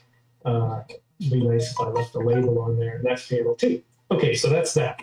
So let's see, what else do we have? This is all the other stuff we're familiar with, except Will's case of having 3 different tabs that helped implement his controller. I think I fit it in 2 tabs, but oh well. And then there's the user draw again. I left that because pretty much it hasn't been touched. And if you have worked on any of that, like Carl's robot icon thing, so that's where that code is. I've got that. This one, Will doesn't draw an icon or a large icon. So okay, that's my story. And what I'm lacking is, I'll quit presenting here, is a little bit of documentation. Oh, but I will mention, for example, if you go into the main tab of, let's say, the Trike demo, or we'll go to SimpleBot, then in here, even before I get the documentation finished, there's certainly information about what the different tabs are. And so there's sort of documentation spread around. So if you've played with it a little bit, then there's always a few words that are said here and there, and not great amounts of code especially in any of the user things. There's usually some explanation about things. So that's that, and I'll quit presenting. Hey Ron, have you experimented with Will's, I don't know what you'd call it, the sensor array, or the way he has his position? No, it's too complicated for me. So I use in mine, of course, I use a couple of half circles. Yeah. So that's what I do, and of course, one half circle will solve the simple courses. And a word there is, my thought is, what I propose is for the simple courses, since the example controller can solve them, as Doug or somebody pointed out, then they are time contests. So if you want to participate in those, that would be really cool. And it might be a way to not spend that much time and yet still participate in the simulator, running those simpler courses, which Doug provided me with those contest course patterns, and they are now in the data folder for the example, like the LFS SimpleBot. If you go to the data folder, they're there. Probably the next minor revision I'll push up here in a day or two, a couple days, we'll have probably right in the user init, some commented out or something like that with those courses right there at your fingertips. You don't have to go look at their complicated names or whatever and get them entered there. So anyway, my thought there, though, would be to have an automatic contest where, or my proposal, I'm kind of going, Doug's got a plan laid out, but I'd like it to be simple. And I'd like to have people run this thing on their own machine while we're watching, your screen share, and the stats are available. They get stored off into the data folder, the stats on the run, what course was run, and where it ended up, and also snapshots. And the snapshots and the run stats can then be quickly, run the thing, and then you agree to, let's say, email them to a contest judge.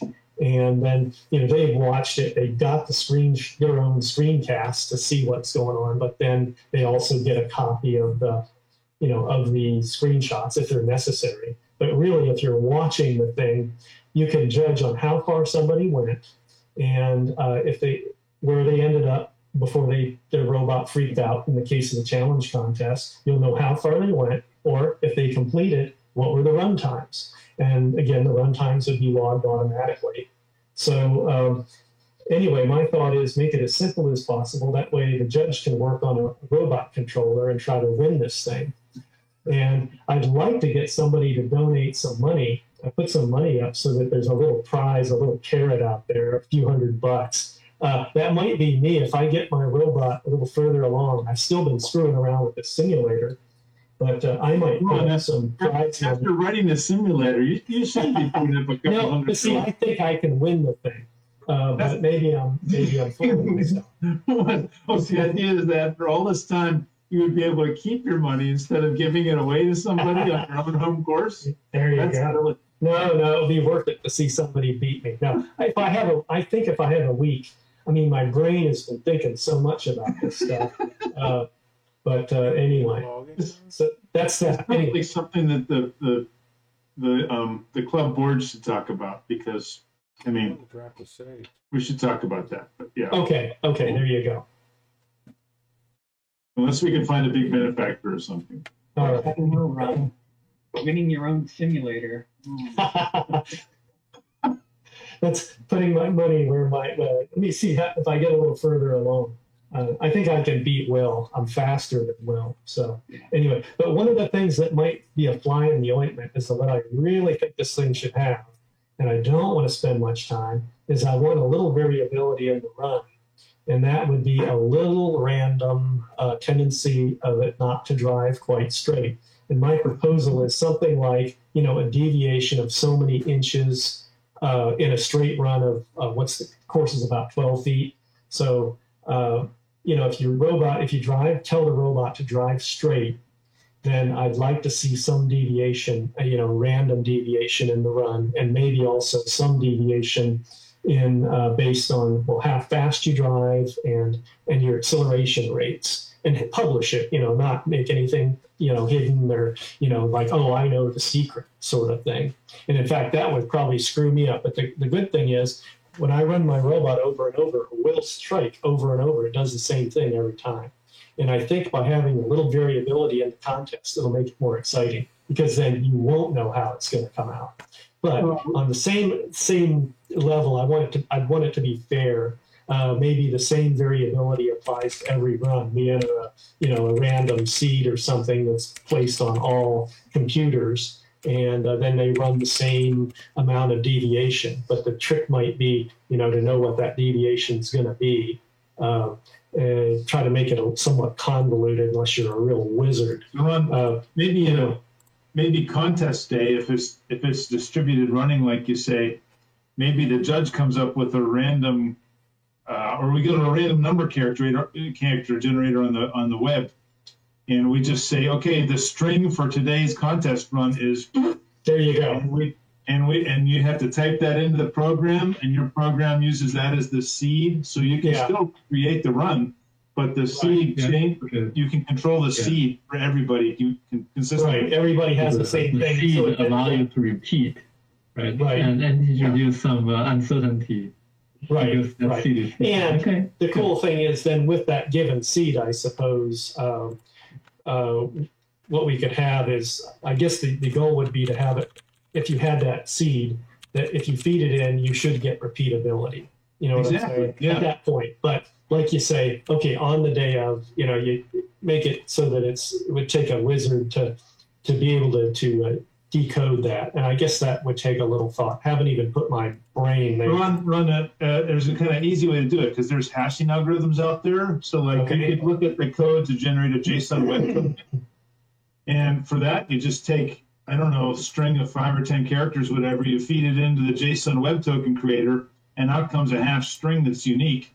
But it's a so anyhow, you see what I'm getting at? So. Well, I guess the question is then is how you're going to interpret that number to generate your deviation in we'll say differential curving, wheel missize and maybe some slip, we'll say something like that, minor. I guess I'm kind of trying to bring it a little more toward behaving the way a real robot would. Hey, Ron. That's the feature, right? Add a seed. And you introduce that variability. Oh, it's a noise. With every time, if the command is to turn by X amount, you say, I'm going to turn by X amount plus random seed times step number 5 times a scale factor. And then that just adds noise to each time. And if you have a deterministic way to start with a seed, but change the random number from that seed on each iteration loop, then you have a way for it to be random, but you can have the randomization be varied by depending on the seed, but it can be reproducible if you start with the same seed. Well, which is basically, by the way, Ron, that's what we did back at Where's It. Do you remember how we could simulate? So this was the company Ron and I worked at a couple companies. Yeah, I wasn't privy to that part. Yeah, no, we had, so while you were doing the hardware embedded development, we were having the back end get done. So we had little simulation models of the hardware that you were doing, Ron, and we had the simulation modeler made so that you could create it was like an agent-based modeler. So we could say, make us like 100 or 1,000 of the devices that Ron was busy making and coding. So we said, okay, generate randomly 1,000 of these with these characteristics. And then we could take that set of 1,000 and feed it into the simulator, and we could start the simulator from the same point, see how the back end responded over time, fix the back end, and start from the same point again and see if it fixed it. So I think that's, if we could get to that level with what you got, it could be really cool. Okay, cool. We'll talk to you about that, Carl. Maybe the voice is in the sense of not in the positioning. Yeah. There's one thing I was thinking, just keeping it simple. If you look in a real world robot, the basic thing boils down to is not a random action, but the robot would have a tendency to arc. Well, that's simple. Yeah, and I understand that. And that's what I'm saying is that you can just change the speed of one of the motors by putting an arc. Right. But that you might be able to figure that out. And let's say that I've devised a means of having really accurate odometry. I could probably drive a straight line at the beginning of the course and calculate what that. I can correct for that almost immediately. I'd have it done. Yeah, so it's got to be a little bit more tricky, huh? No, that's what the PID does, though. I mean, that's what. No. This is what, if you drive a straight line and you can measure how much the robot is turning, then I can quickly calibrate the robot and be done with that. Admittedly, that's cool because then that forces somebody to solve that problem. But Doug, I mean, if I just make a wheel one a little larger than the other, or we'll just say a proportional heading rate, proportional to velocity error, because I don't have wheels, but it would be easy to fix that problem. So I think it's got to be a little better. And maybe I shouldn't be allowed to. No, I guess what I'm saying is, though, it shouldn't be something that's unrealistic either. Well, but slip might be reasonable. I mean, there's probably other reasons why David Anderson can run his really wicked robots around the can collection course, and then he has to recalibrate off a wall and that sort of thing because his odometry doesn't hold up over time. And in my case, my stepper robot's pretty good, but over time, I mean, I could place, I don't know if you remember this because I don't seem to have had a robot forever, but I could place 6 cans all on odometry and put them in little lines with a stepper, robot. But I'm just trying to say is whatever is done shouldn't be something that's artificial that a robot would not normally do. There should be something that, I mean, yeah, somebody, if you took the simplest and made one wheel, you just put an offset on the speed. Whatever speed you fed the wheels, one is going to have an offset. Or you could even have a motor curve, 2 motor curves that are, if they call for a speed, they're not exactly alike. But that's realistic. And, if somebody's hitting that, if you're giving them that number right before their run, they're not, people aren't going to be screwing with it. Just run it. But I mean, if you put in random noise, that's really not correctable. Well, that's the ideal. You'd have to correct it with sensors. It's real world, though. Yeah, and how about this? How about this proportional? How about the things I remember seeing in Micromouse? You see those little things blazing around, and they're slipping. And I bet you they don't slip absolutely predictably when they would slip around the course and they would smoke. I mean, they were just faster than beyond fast. They're doing line following, and so they're really using their sensors to follow the line. Or if they're ones in a maze, they're using wall sensors to follow where the walls are. But what I'm saying is, I mean, if you're using odometry on these, that seems a little bit, unnecessary. But anyway, I just my 2 cents worth. I'm not, if you guys want to do that, that's fine. But I just don't think we need to add something that's not going to be what a real robot's going to see. Right. Okay. Well, maybe there's the thought, and I guess I really haven't had the time to even think about this, but it might be at least a possibility of entertaining things like, slip proportional to acceleration. If you really want to have this thing, go for the maximum acceleration rates possible, maybe there should be a little bit of, some issues there with a little slippage and so forth. Yep, somebody's got music playing somewhere. Who is that? That's my alarm that says it's go to bedtime, which I never go Oh, to bed. okay. Anyway, okay, let's give this some thought. But I guess the question I have is, what's wrong with having people run this on their own machine and not having to submit files and stuff like that?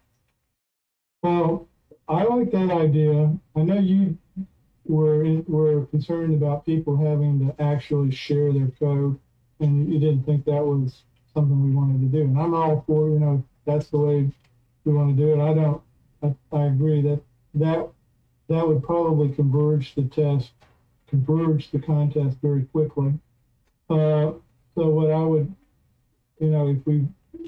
I can give another pass at writing the code, but I do think, and what I'm concerned about is, I could just write a video. I could just make a video, and then just submit a video and say, "Hey, I did it, dudes." Well, how about this? We do have the contest course, but maybe as just a trial sort of thing, we conjure up a kind of a random course just to see that in fact somebody has something other than trained the thing to to whatever, yeah, and like you said, created a stop action, or I already know how to foil the thing, so.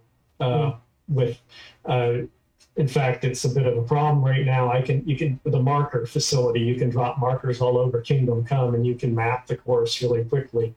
But anyway, what am I saying here? Thinking.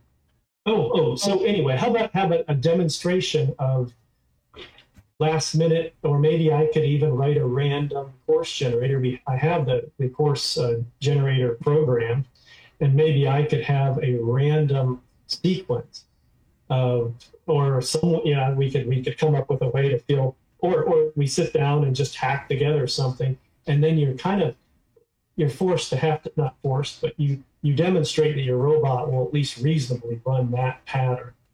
And of course, that was the ultimate way that the challenge course is visualized, I guess, or any of these courses were visualized, is somebody could sit down and create a course out of the tiles, and it would be valid. A new course sounds better than this noise. I mean, this new dynamics. Oh, okay. So you like that idea better. If you figure out a new course, then people can't really predict that, and it's reasonable. Have the behavior constant sounds good. Well, that's actually not too bad an idea. One thing we could do is you could release the code for a course on the day of the contest. All right, poop, the course pops out. And then, but that wouldn't take but a few minutes to run the course or whatever, to manually drive the course and create a data set. What I say about this is that, what are we talking about here? I mean, is the concern that people are going to be so enamored about winning that they're going to take the time to cheat? There's a big cash prize. My concern is that we've got to get people so concerned that they'll sit down and actually write one. Even if it's Captain Kirk cheat. I mean, just do something. Not just Ron writing all over a robot. Yeah, I think at this point the challenge course is hard enough that, I don't know how to complete that course, and I'm watching the little track thing going right now, actually, as we speak. And, it's hard enough. Well, a little bit of noise, agreement. It makes sense to make it more realistic and then figure out what we can do with noise. But again, I'm not sure we want to go crazy. Yeah, okay. Well, and maybe some error. I know Doug talked about positioning the robot. The judge was to position the robot, set, that. And maybe there's a nice little, at least for the start, having some variability in, okay, I'm going to start here, but the heading can be changed by so much or whatever. Again, you could probably quickly, if you're on a straight piece of course, you could get yourself straightened out. But I guess at least it would prove that there's some intelligence there.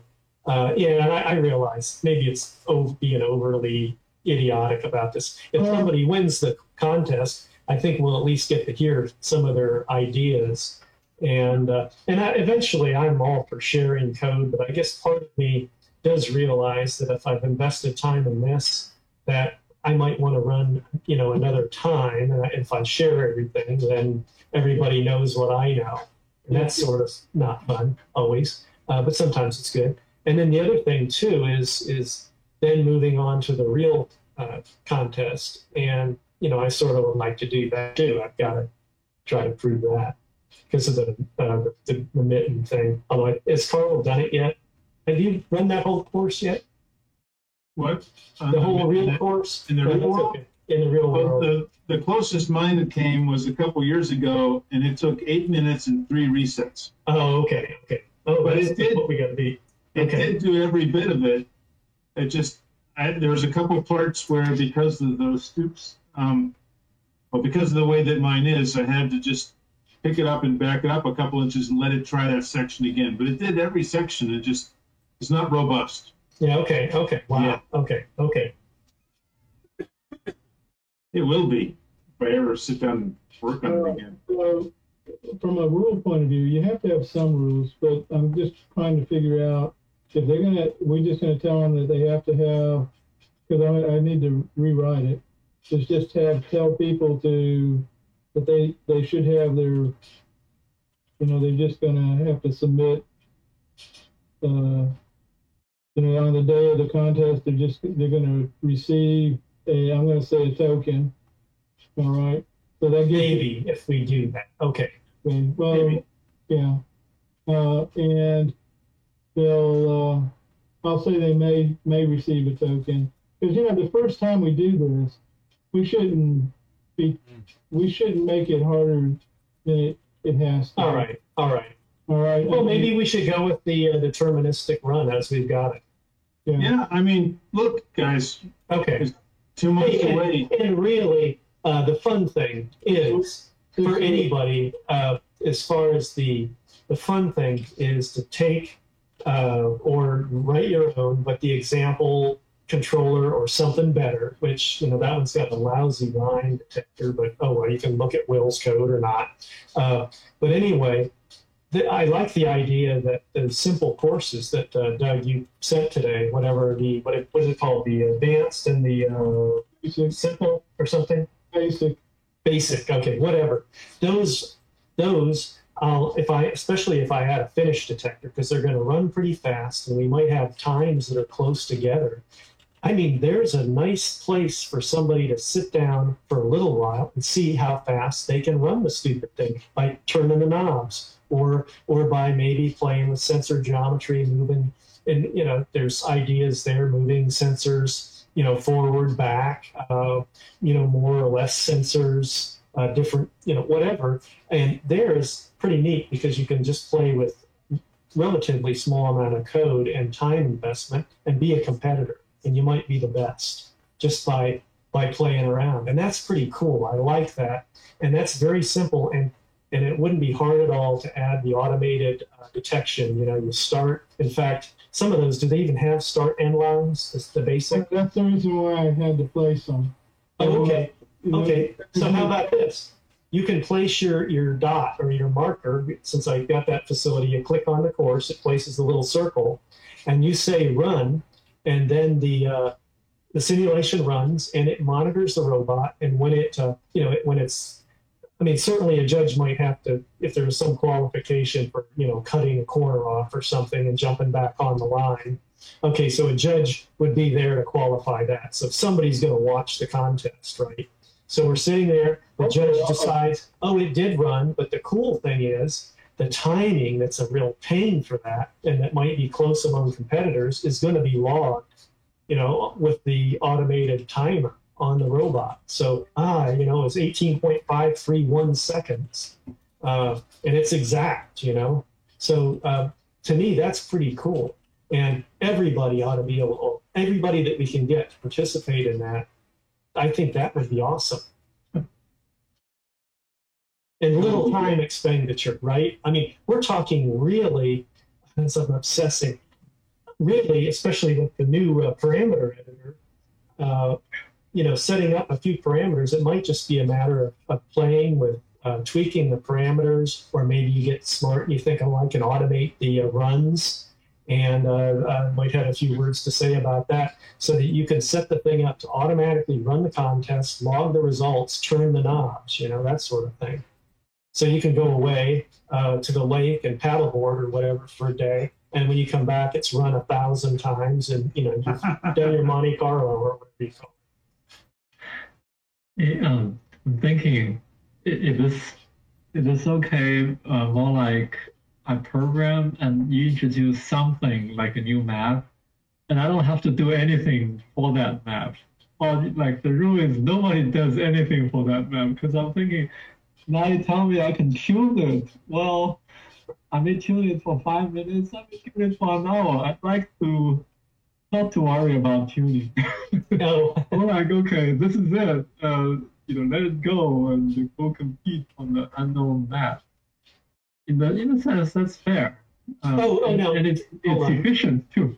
Like okay, more time. So tell me, sorry. So you're, hold on. Sorry, I'm not a very good listener sometimes. So are you saying that to have different, just have a random course, or what are you saying? Yeah, I'm thinking a random course. Like nobody know which course it is. Okay. But nobody should tweak it for that course. So, I mean, I think if you tell me I can tweak it, I mean, you can tweak it more, you can tweak it less, but I don't want. But there's a lot of possibilities. I don't want to be so pressured to tweak it on the day of receiving it. Oh. Rather than saying, I don't know what cause it is, and I should not tweak the controller for it. and just let it be. Oh, I was just talking kind of in general terms. My thought would be, I would feel pretty confident that, well, I don't know if that's necessarily true. I guess it depends on the nature of the course. I mean, there's things such as if you notice there's a big long run on a course, you could say, oh, I'll focus more on how fast can I go when I'm on a straightaway and that sort of thing. So, I mean, there's a lot of variables. Yeah, it's more like let the program not to tune it for the new unknown course. I mean, if we were to introduce an unknown course on the test on the match day, don't let people busy tweaking it. I think it's too. You mean it's enticing them to tweak it? Yeah, it takes the fun of watching the game. Right. Okay. Yeah, just let the program go compete. Maybe it's gonna fail, but it's okay. That's where you don't know whether it's gonna succeed or fail, right? Because it's an unknown course. So nobody knows it. That's the first time it runs. Hopefully, that's the first time it runs. That course. Well, you have to not allow people to have. Basically, you'd have to have some sort of central system that's doing the official run, and you just have to submit your. I mean, how about this? If we make it an order system, I think people would. Well, for the complex course, I think it's more about having to solve the individual puzzles, and that's my feeling anyway. The acute angle puzzle, the reverse puzzle, the whatever puzzles. there's a half a dozen of them to be solved in that. But for the simpler course, actually, it might be fairly reasonable to do the random thing, because I do have a course generator, and at least for generating a simple contour, it might be reasonable. I have to think about that. So trying to think, what could we just do it almost on the fly? But you know what? For an easy thing, I'd say, instead of going to the trouble of coming up with all these different courses, I mean, one easy thing to do is to just pick the robot up and place it at a different starting point backwards, for example. Yeah. Okay. Right? Okay. I mean, you can do that to any course, and all of a sudden, any course now becomes different, because unless you tried it backwards, then. And the other thing you could do is that, I mean, really, guys, if we can at least stop talking about it and start writing controllers for the courses we have, really, if we could do that, great. Then people do that. Someone will say, okay, I'm going to come up and be Sneaky Pete, and I'm going to create a new course. And then someday they'll mail us around and say, hey, I've got a course. Who thinks they can wall up this one? So I like Jean. I think your comment on the honor system is great. I think if we just start working on, if we focus on debating the controller and getting them to work instead of the rules and how they could be cheated on this, I think it'd be more fun in a way. Have robot controllers running around. I agree, Carl, and I think that, like I said, there has to be some rules just so everybody knows what we're doing. Yeah, really simple. Well, the rule I have is you press R and it runs. See? And then for the challenge course, it is up to you to press space to say stop and press F to log your results. That's it. And then you can't screw with it while it's running. Yeah. And that's what's great, right? Because I think that what you do then will, because Run's environment is so repeatable, right? And it's replicatable, and in many ways it's verifiable and observable. So what you can do is you can say the rules are this simple. The contest will have this commit of Ron Grant /GitHub/LFS. It'll be based on the master branch of that commit. You can run it on any machine you want, or you can submit your code to the judges. We don't care, because when you have to start your robot at position XYZ, right? X and Y with orientation, whatever, and then you press R, and then there's no touching it. And then at the end of the run, the simulator already, no matter how fast your machine is, the simulator says in a normalized time space how long the robot took to get around. So on my machine, it might take 2 minutes in watch time, it might take 2 minutes to go around the course. In Ron's machine, it might take 15 seconds. Yeah, right. But the simulator in both cases is going to say, well, that's a 5-minute run in the real world, because the simulator normalizes the machine out. Well, I'm going to say this. I think on the challenge course, we have a start line. It's a hard enough problem. It's just we're going to use that. Yeah. The other program, the other two, if anybody wants to run for speed, because like I said, Ron's already do it. The judge is going to put it on the course. So he's going to give you a coordinate and a direction. There you go. And like you said, it doesn't matter. Those courses, it doesn't matter where you're going forward or backward. You know what I'm saying? Okay. So yeah, I'll make it so that you can easily enter it. Of course, you can drag it and rotate it, but probably numerical entry maybe would be nice. That would probably be good. But I also think, because I've been chasing Ron's simulator now for a couple of weeks, and I've spent an awful lot of time every time we get a big upgrade, and I love the upgrades, but we need to probably put some concrete around the post until the contest for 6 weeks, so that we don't have to keep redoing. Right.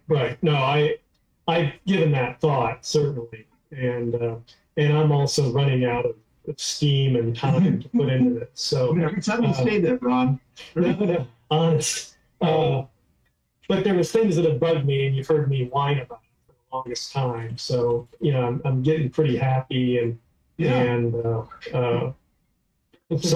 most of the stuff's optional. Most of this complexity crap is just pure optional.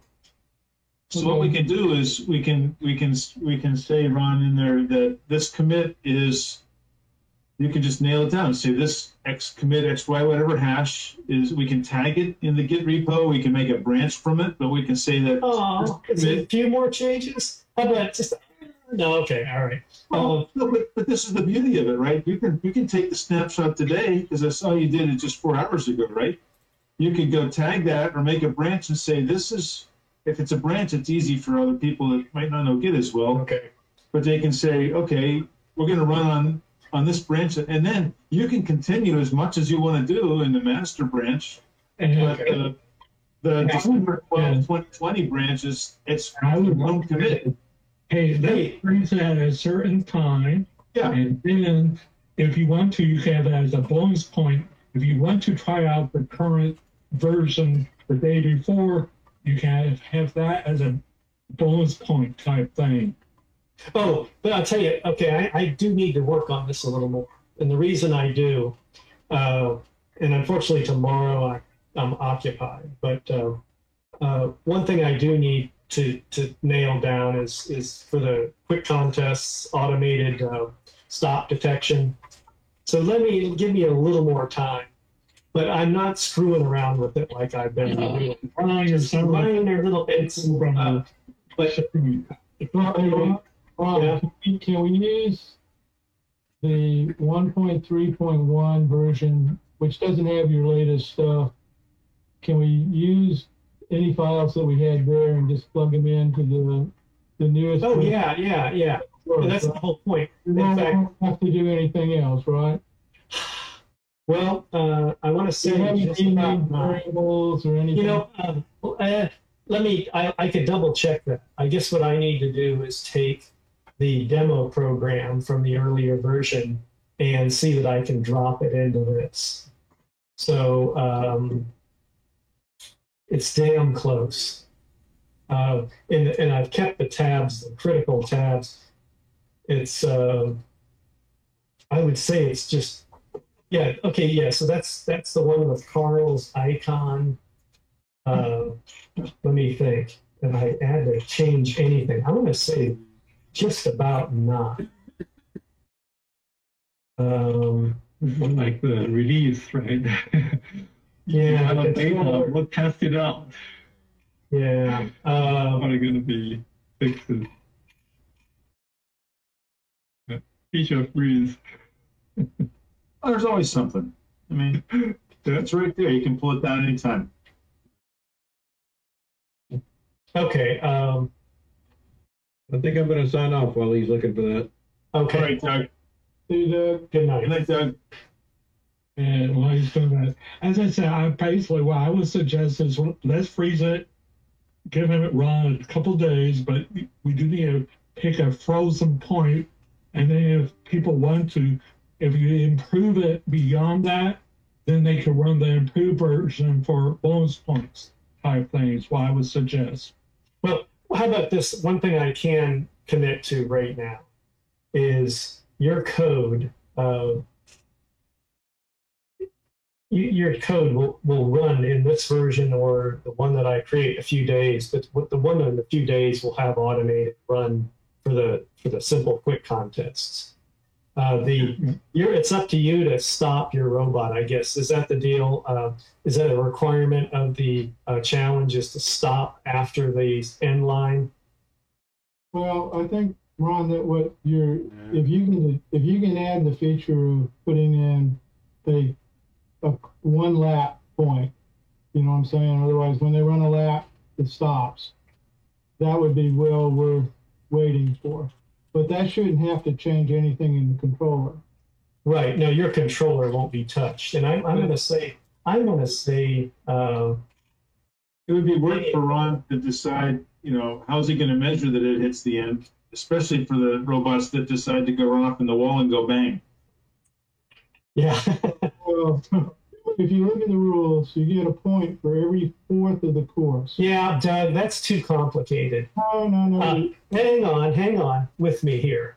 I've invested, hours beyond the moon on this. Okay, here's the thing. I just want to blow up a robot. Can we get back to blowing up robots? Just blowing them up. Yeah. Hey, listen. What we're talking about, Doug, is a judge is going to see who went the farthest. Okay, if people don't finish it, it's just who went the farthest. Never mind this quarter bump. I mean, I don't know what a quarter is. You made that up. So hang in here. You made up the contest, and so I haven't deviated from that. But I'm going to put my foot down on this one. Look, it's a contest. Who goes the farthest? If people complete, then it's who went the fastest. It's that simple. If two people complete, well, who went the fastest? That's number one. Number two is the second fastest. And then we go down the line, who went the farthest. And if no one completes, then it's just a contest of who went the farthest. And you got to do it within X amount of time. And none of this fourth or any of that. And whatever. I mean, I just think it just doesn't need to be complicated. You put if your thing runs. Ron, I'll concede to that. But the one reason why those type of rules are put in there is because we had a person who ran a brick to win a prize. Yeah, that's a good one. You gotta go somewhere to get a prize. I agree. Yeah. Okay, so that's why good. Okay. And you have to do at least a quarter of the course to get a prize. That's fine with me. Let's keep that one, Doug. 100%. Great. The Will's thing already made it. So yeah, Will's made it. So there's two more people that got, and I can go that far. I can beat Will upside down, but I won't brag too much. But I'm not sure. My code doesn't work very good now. I don't know.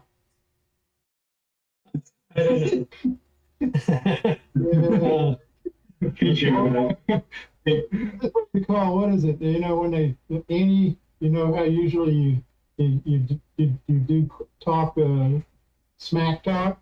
He's the hustler. He's the pool hustler. Yeah. I'm doing so good. Oh yeah, right. Well, this COVID's got my robot in it. Yeah. You guys. Okay, so I'll take another shot at writing the course rules. Keep it lightweight. And remember, right? It needs to be in a paragraph. None of this 2 pages. It shouldn't take 10 minutes. Don't work on it. I mean, you're working too hard. Work on your robot, because I'm going to kick you sideways. You're spending time on this. I'll sit down and write some course rules. I like your idea, though, that they have to run a fourth. That's great. But 2 people can already go further than that, so we don't have too many fears. And I'm going to have Pam enter a robot, too. Because she's been. Whoa! He's really trying to guide that. What happens if your robot falls apart between? Okay, never mind. So anyway, Okay. Guys, it's been a long night. Carl's been awake for like a million hours. Well, that's right. So, all right. So this is good. So we're having, it's getting exciting. There's a lot of passion here about the line following course. We just need more controllers. So there you go. I guarantee I'll be ready. I put the latest link and commit ID in the chat, Ron, from the one you did 4 hours ago. Okay. Just so if people want to keep up with it. I'm getting in the habit of it. I find it's pretty straightforward now with the. Oh, Carl, there you have you post. No, God, I hate to get. Maybe if you got it like 2 minutes tomorrow, you posted a GitHub thing. If you could just put in the README and redirect them to my LFS on dprg.org. There's a link to your repo. If you would just edit that README and say go to LFS. dprg.org is UDOT, right? Yeah, but it's heading over to your repo that you created. Wait a minute, called Linefollower or Sim or something. Your branch. Yeah, and it's out of date. Yeah. Oh, mine will be perpetually. I mean, it should be pointing to yours, and it should be pointing to Ron Grant, not Carl Lott. Right. Well, I guess, Doug, can you fix that? So if I've got one out there, I can get rid of it. Yeah, dprg.org. There's a GitHub. If you go to dprg.org and you go to projects or whatever that is, and then down there it's GitHub, well, that takes you to Carl. Okay. Hey guys, I sent you. Go ahead. A question. When I look at the GitHub, how do I see the commits? I mean, I see code issues. There's no. I want to see a list of commits for a branch, but I just wonder, is it not on the web page? The easiest way, John, is to just download it and use your favorite local tool. So its web page doesn't have the list of commits. Well, I mean, all these are different, right? So. Okay. All right. I wanted that too. If you can point the specific one out that you're talking about, then that might help steer Doug in the right place. Oh, I did send him the links. I sent him the link to the. Anyway, oops. So can you see my screen now? Yeah.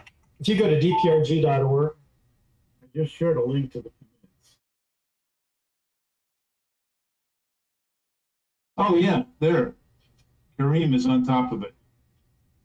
If you look right under the green code button, it shows you the commit. There's a link to the commit. Yeah, John. So here you go to you start off here on GitHub, right? And then under the code. Yeah. How did you do He that? wanted to see the history. Is that what he was interested in? Yeah, I mean, usually I see like. Oh, right here, right below that. There's 41 commits. So you click on that. See that? Let's see. 41 commits. Hey, I didn't even know that. Thank you. Nice. That's what I was looking for. You see that, John? Right there. Click on it. Great. Yeah, thanks. Nice. Yeah, all these tools, same thing, only different. So did Harold stop? User interface. Is Harold still recording? Harold's still recording. Okay. Harold is still patient. All right, thank you. So Harold, if you'll send me that file or a link to that file and I don't know that I got an email address or how to get to you there, Doug. Okay. I'm sure Carl can provide me though. I have no doubt about that. Or Doug, if you want to put your email in the chat there. So guys, what I was going to say is that in looking at the help during the meeting here, I may need to change the URL for this meet for next week. So I'm going to try and do some debugging of things and see if I can get the record button to show again. But so just watch your email and stuff in case the link changes. Well, it's not like you can. It's not like this is pretty much the only resource you're using in the whole makerspace. So it's not like I mean, they should let me do it. It's like 3/4 of a gig for each session, and I'm only using 24.5 out of 30. So on my drive, so I don't know what I'm wondering if it has to do with permissions, and it's been such an old. I mean, this is the same Meet ID that I set up in like March. But they may have changed the whole software. I mean, yeah, I wouldn't be surprised if something broke. The troubleshooting said, if this happens and if it's this and that, then just try and delete it and recreate a new one. So I'll sort that out. Yeah, you might want to recreate. Post it on our page when you do that. If you do that, okay. Oh yeah, So, yeah. I have a bunch to update then. Okay. Right. So that'll be this weekend then. I was going to say offhand, I don't know how it shares memory of that, but I only hit like 3 out of the 30. So, my number is even less than yours. So, yeah. I'll make it work. Okay, Harold, I just sent out an email on that. Okay. Okay. In the Slack. Mm-hmm. Or not the Slack, the chat. I got it. Okay, and I put the link that's in dprg.org that points that whatever link that I sent is the page that has the Carl link instead of the Ron link, I guess. Oh, really? That's a GitHub link, not. Yeah, that's weird. Okay, that shows up. Wait a minute. If you click on that, so that link is on the dprg.org. Let's see what it's called. If you go to the homepage of dprg.org and it's under the pull down, let's see. Okay, so like the projects pull down or whatever you call that, but it's under GitHub. I don't know if that's the best place. Is this, so just so we all know, are you talking about this one right here that you want the README updated? Well, you could do that. Yeah, since that's yours, you could just change the README to say go to LFS until Doug can fix it. Because I guess Doug is the one who's going to change this. We can all, several of us have rights to change this repo. So if this repo is the problem, we can even just get rid of this repo, I think, because nobody's using it, right? Yeah. This was the original one. Yeah, yeah. So nobody's using it. Some of your work. Yeah. As far as I know, is anyone on this call using this repo? No. Yeah. Okay, we're going to get rid of it. Okay. Oh, that's smart. Okay. I mean, then there's no mistake. Oh, gee, wow. Right. So, okay. And we have a copy of it somewhere anyhow, so it hasn't been touched in months. All right. If there's no objections going once, going twice, I'm going to kill it. All right, guys. What else? Watch this. This is they have a danger zone. Isn't that funny? Watch this. Once you delete, there's no going back. Please be certain. Has anybody seen a repo being deleted before? Yes. What? Here we go. I have about 100 times. Just slow. Oh, but it's still relies on someone's. Just for safety's sake, I'm going to show you something here. So we're going to clone this first because it's kind of late at night. So the way we do this, and Harold, you could probably stop the recording. I think there's Okay, here we go. Yeah, I'm stopping it. Bye. Going to remux. Thanks again. Hey, okay, no problem. We're going to call this group. So that